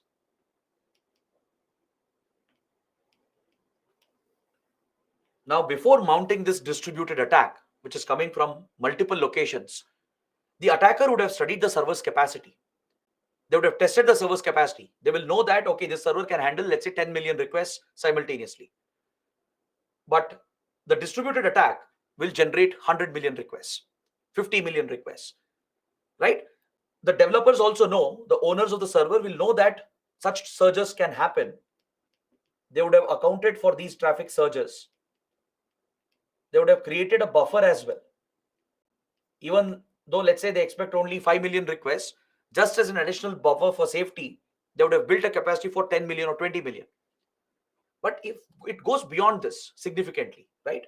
If there are millions of fake requests coming in along with the genuine traffic, the server will get overwhelmed at a certain point, not knowing which request to serve. As a result, the server will crash for a brief time. It restarts, it reboots, and this will deny service to the genuine clients. So that's why it's called a DDoS attack. Genuine service is being denied. There is denial of service which is happening. And it's a distributed attack coming through multiple locations where bots are mimicking these fake requests. It looks like a genuine request to the server, but these are all fake requests coming from bots. It's a distributed attack. So distributed denial of service. So the attacker will do this sometimes just for the fun of it, the sake of it, just to disrupt service, to affect the brand name of a company or a government entity. Because when you try to access, you don't get access, you obviously don't like the user experience, right? Or they might do it because they might be sponsored, or they're trying to retaliate and send a message. And they might even be planning a bigger attack after this, because when the server goes down, when it shuts down after a DDoS attack, it makes the whole system vulnerable. The firewalls will also go down. The basic layer of defense will be down. So they might use the opportunity to hack into the server itself, to steal the data, to get hold of the server and steal data during this shutdown period. That is why DDoS attacks are dangerous. It not only denies service and affects user experience, it could lead to bigger attacks where the attacker will exploit the vulnerability of the server, where the firewalls are down, plants malwares in it, and it could lead to loss of data, where the attacker might steal sensitive data, thereby resulting in a massive breach, a massive data breach. So such attacks are called DDoS attacks. It's very common in the industry, right? It's one of the biggest causes for cyber crimes and cyber thefts and frauds as well. All right. Even let's say when India-Pakistan tensions increase, for example, there could be these very nationalistic hackers who try to deface government websites. For example, Indian hackers who are acting on their own, not with government support, they're acting on their own. They might target Pakistani government websites. Similarly, Pakistani hackers might target Indian government websites. They'll try to disrupt the service, right? They'll launch DDoS attacks to deny service, bring down the website and post messages. They will claim the attack and they will send political messages as well, display messages to humiliate the other country. Or Private companies might do this to each other. Competitors might do it. To disrupt their competition, they might target their competitor, bring down their websites, denying service to them. Right? So DDoS attacks is a major factor in cyber crimes today. But today there are enough cyber tools available to prevent this from happening. To shield the servers from this, there are sophisticated tools available. There are many companies that specialize in cybersecurity in tackling DDoS threats. Today, cybersecurity tools are so advanced, they can figure out which are fake requests coming from bots. They can filter out and separate the fake bot requests while continuing to serve the client requests. Such sophisticated tools are available. It will figure out the fake bot requests. Once it detects an attack, automatically the bot requests get filtered out, while clients don't even experience any disruption in their service. There are tools available to detect the attack, and immediately the server will shift to another location. Meaning the server will move out from here. This server, even if it's coming under attack, it will move to different locations where they have multiple servers and start serving. It will start serving the clients from the other location. So such sophisticated tools are available today, but DDoS attacks remain a major threat. Is that clear? So next, what is hacking?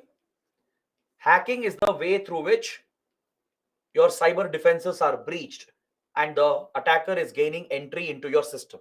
That is called hacking. That practice, that method is called hacking. An attacker getting unauthorized access to your system or to your computer network. That is a hack.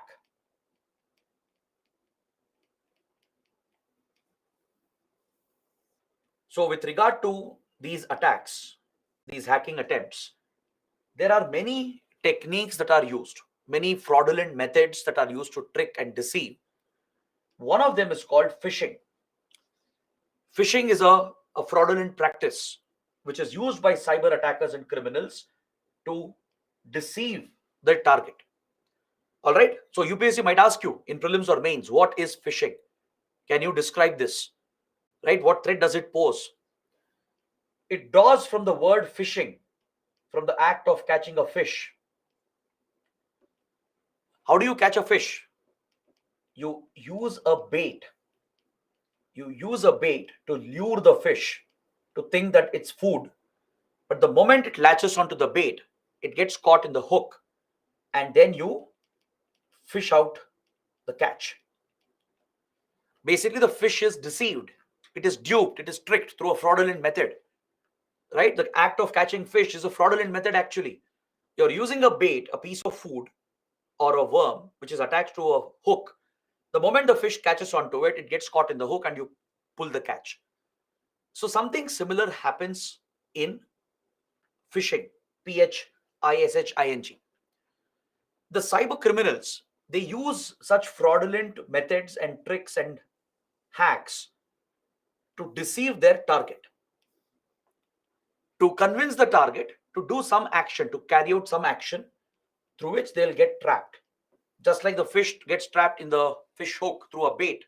Similarly, the attackers are luring you. They're trying to trap you.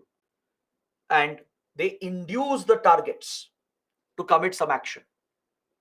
So let's see how it is done. There are many different ways in which it is done. You might get an email claiming that the mail is from a bank where you have an account, claiming that it's from your office, it's from your college. All right, but these are fraudulent mails. It's a fake email. The attackers, they might have got some data on you. Since there is a lot of data floating around, right? They might know who exactly you are, that you're studying in this college, you're working in this company, or you have a bank account in this particular bank. With this information, they can plan a campaign, a very specific targeted campaign, launch an email or even a message which looks very genuine. It looks authentic. You might receive an email which will have all the correct logo as well, correct color combination, design, everything. asking you to change your password. The mail might claim that your account has been compromised, there is some cyber threat. They might say that you have to change your password for your safety. Or it might ask you to share your details for some updates, for some updating of records. Now, if you don't pay attention to it, if you don't observe carefully, if you don't apply some common sense, you can easily get deceived and tricked, because that is how carefully they would have drafted the mail. From the text, the way the message is structured, right? And even the logo, color combination, everything looks very, very similar to the original official emails that you might get. Now, those who are not well aware that banks never ask for such information, your office will never ask you to update records like that. If you don't have that kind of common sense and awareness, you might actually end up committing that action. Whatever action the email is asking you to do, you might end up doing it. They might ask you to enter your username and password, give your bank details or your credit card details. They might ask you to download a document, download the attachment.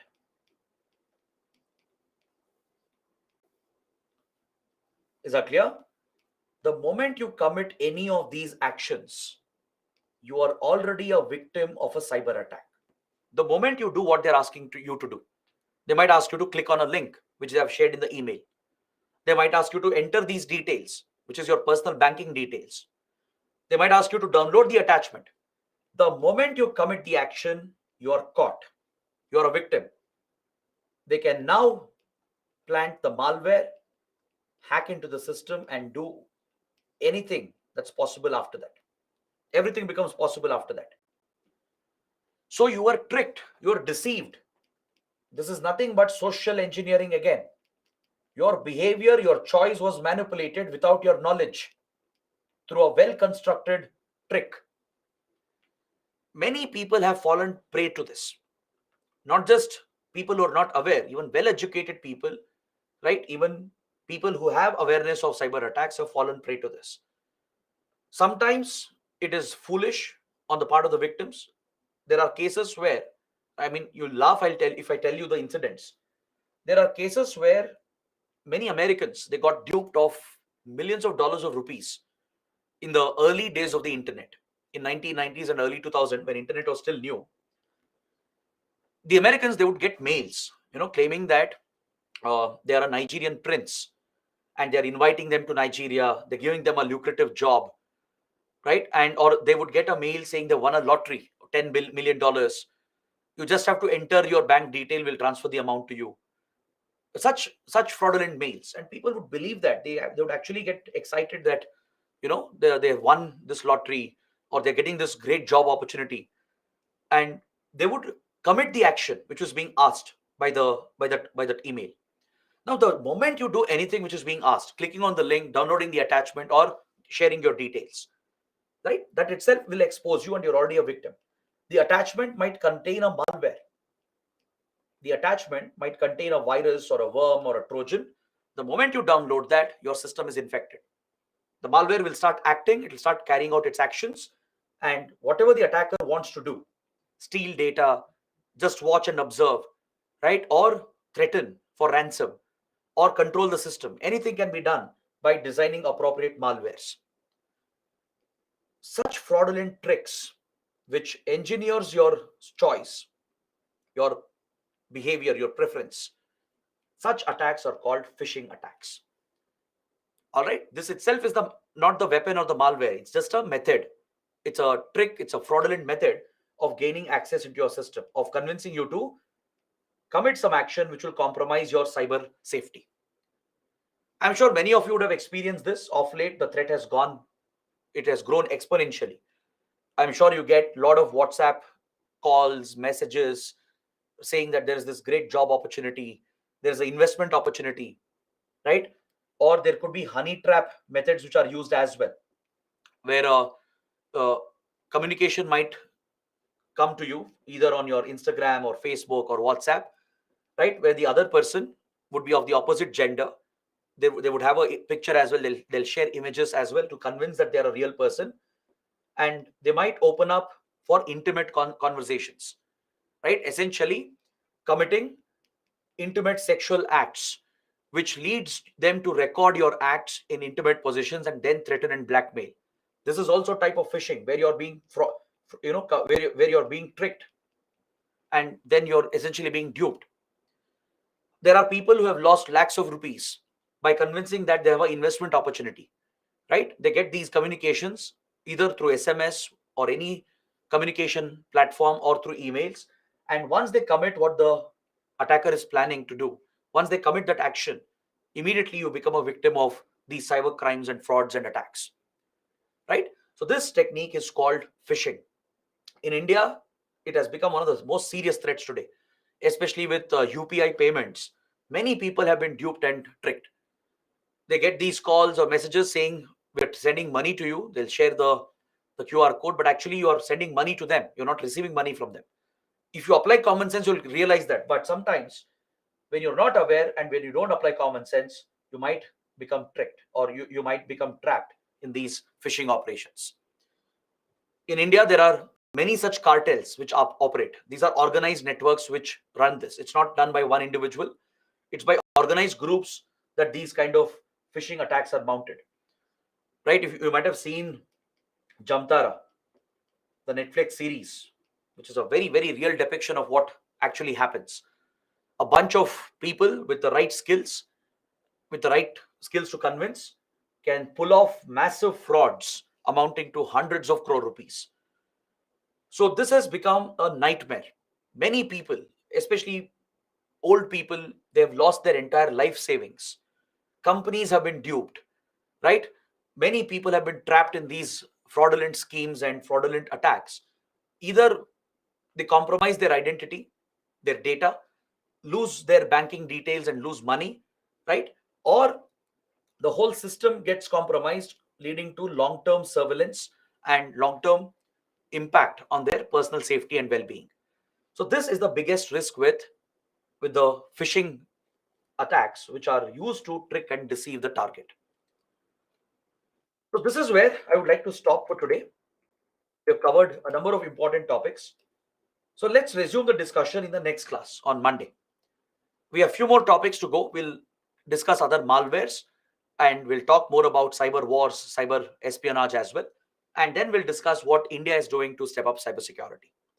So we can keep all these topics for the next class, and we can end the session for today.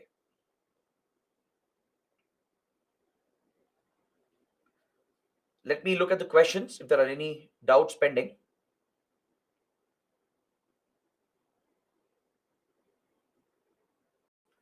Point out the flaws to help the companies and the government to improve cybersecurity, to point out the weaknesses and vulnerabilities so that actual attackers don't exploit it. So they are called ethical hackers.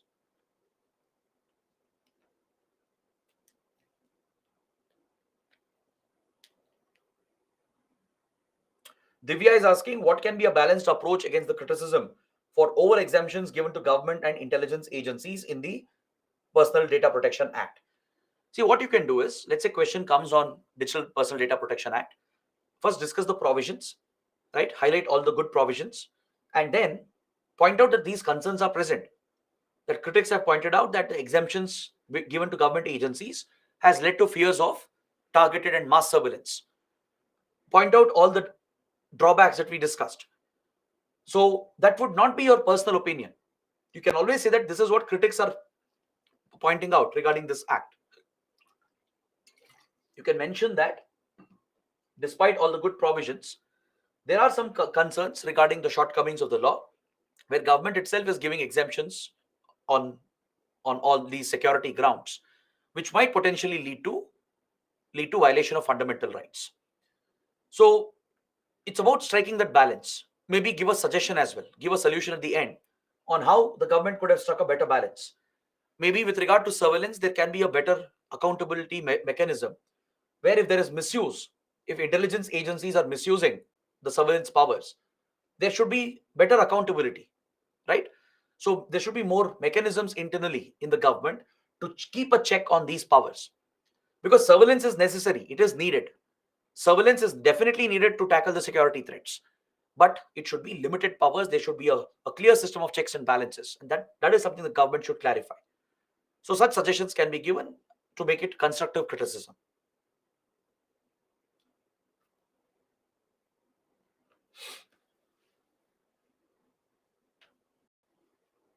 Will be regulated going forward.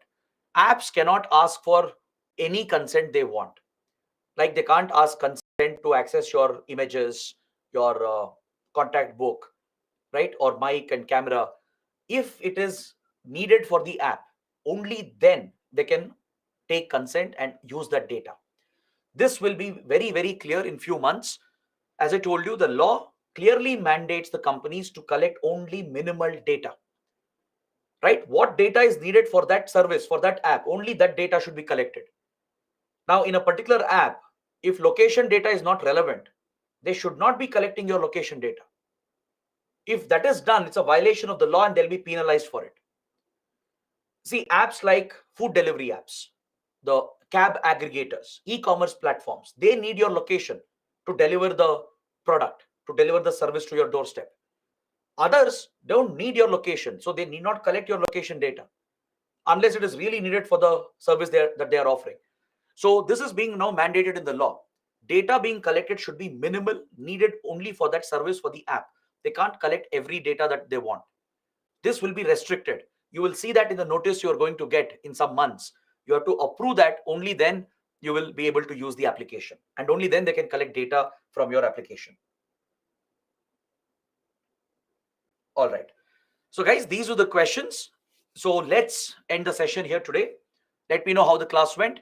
We'll see you next week on Monday. We'll pick it up and we'll continue the discussion. So that is it. Thanks for watching. Have a great weekend.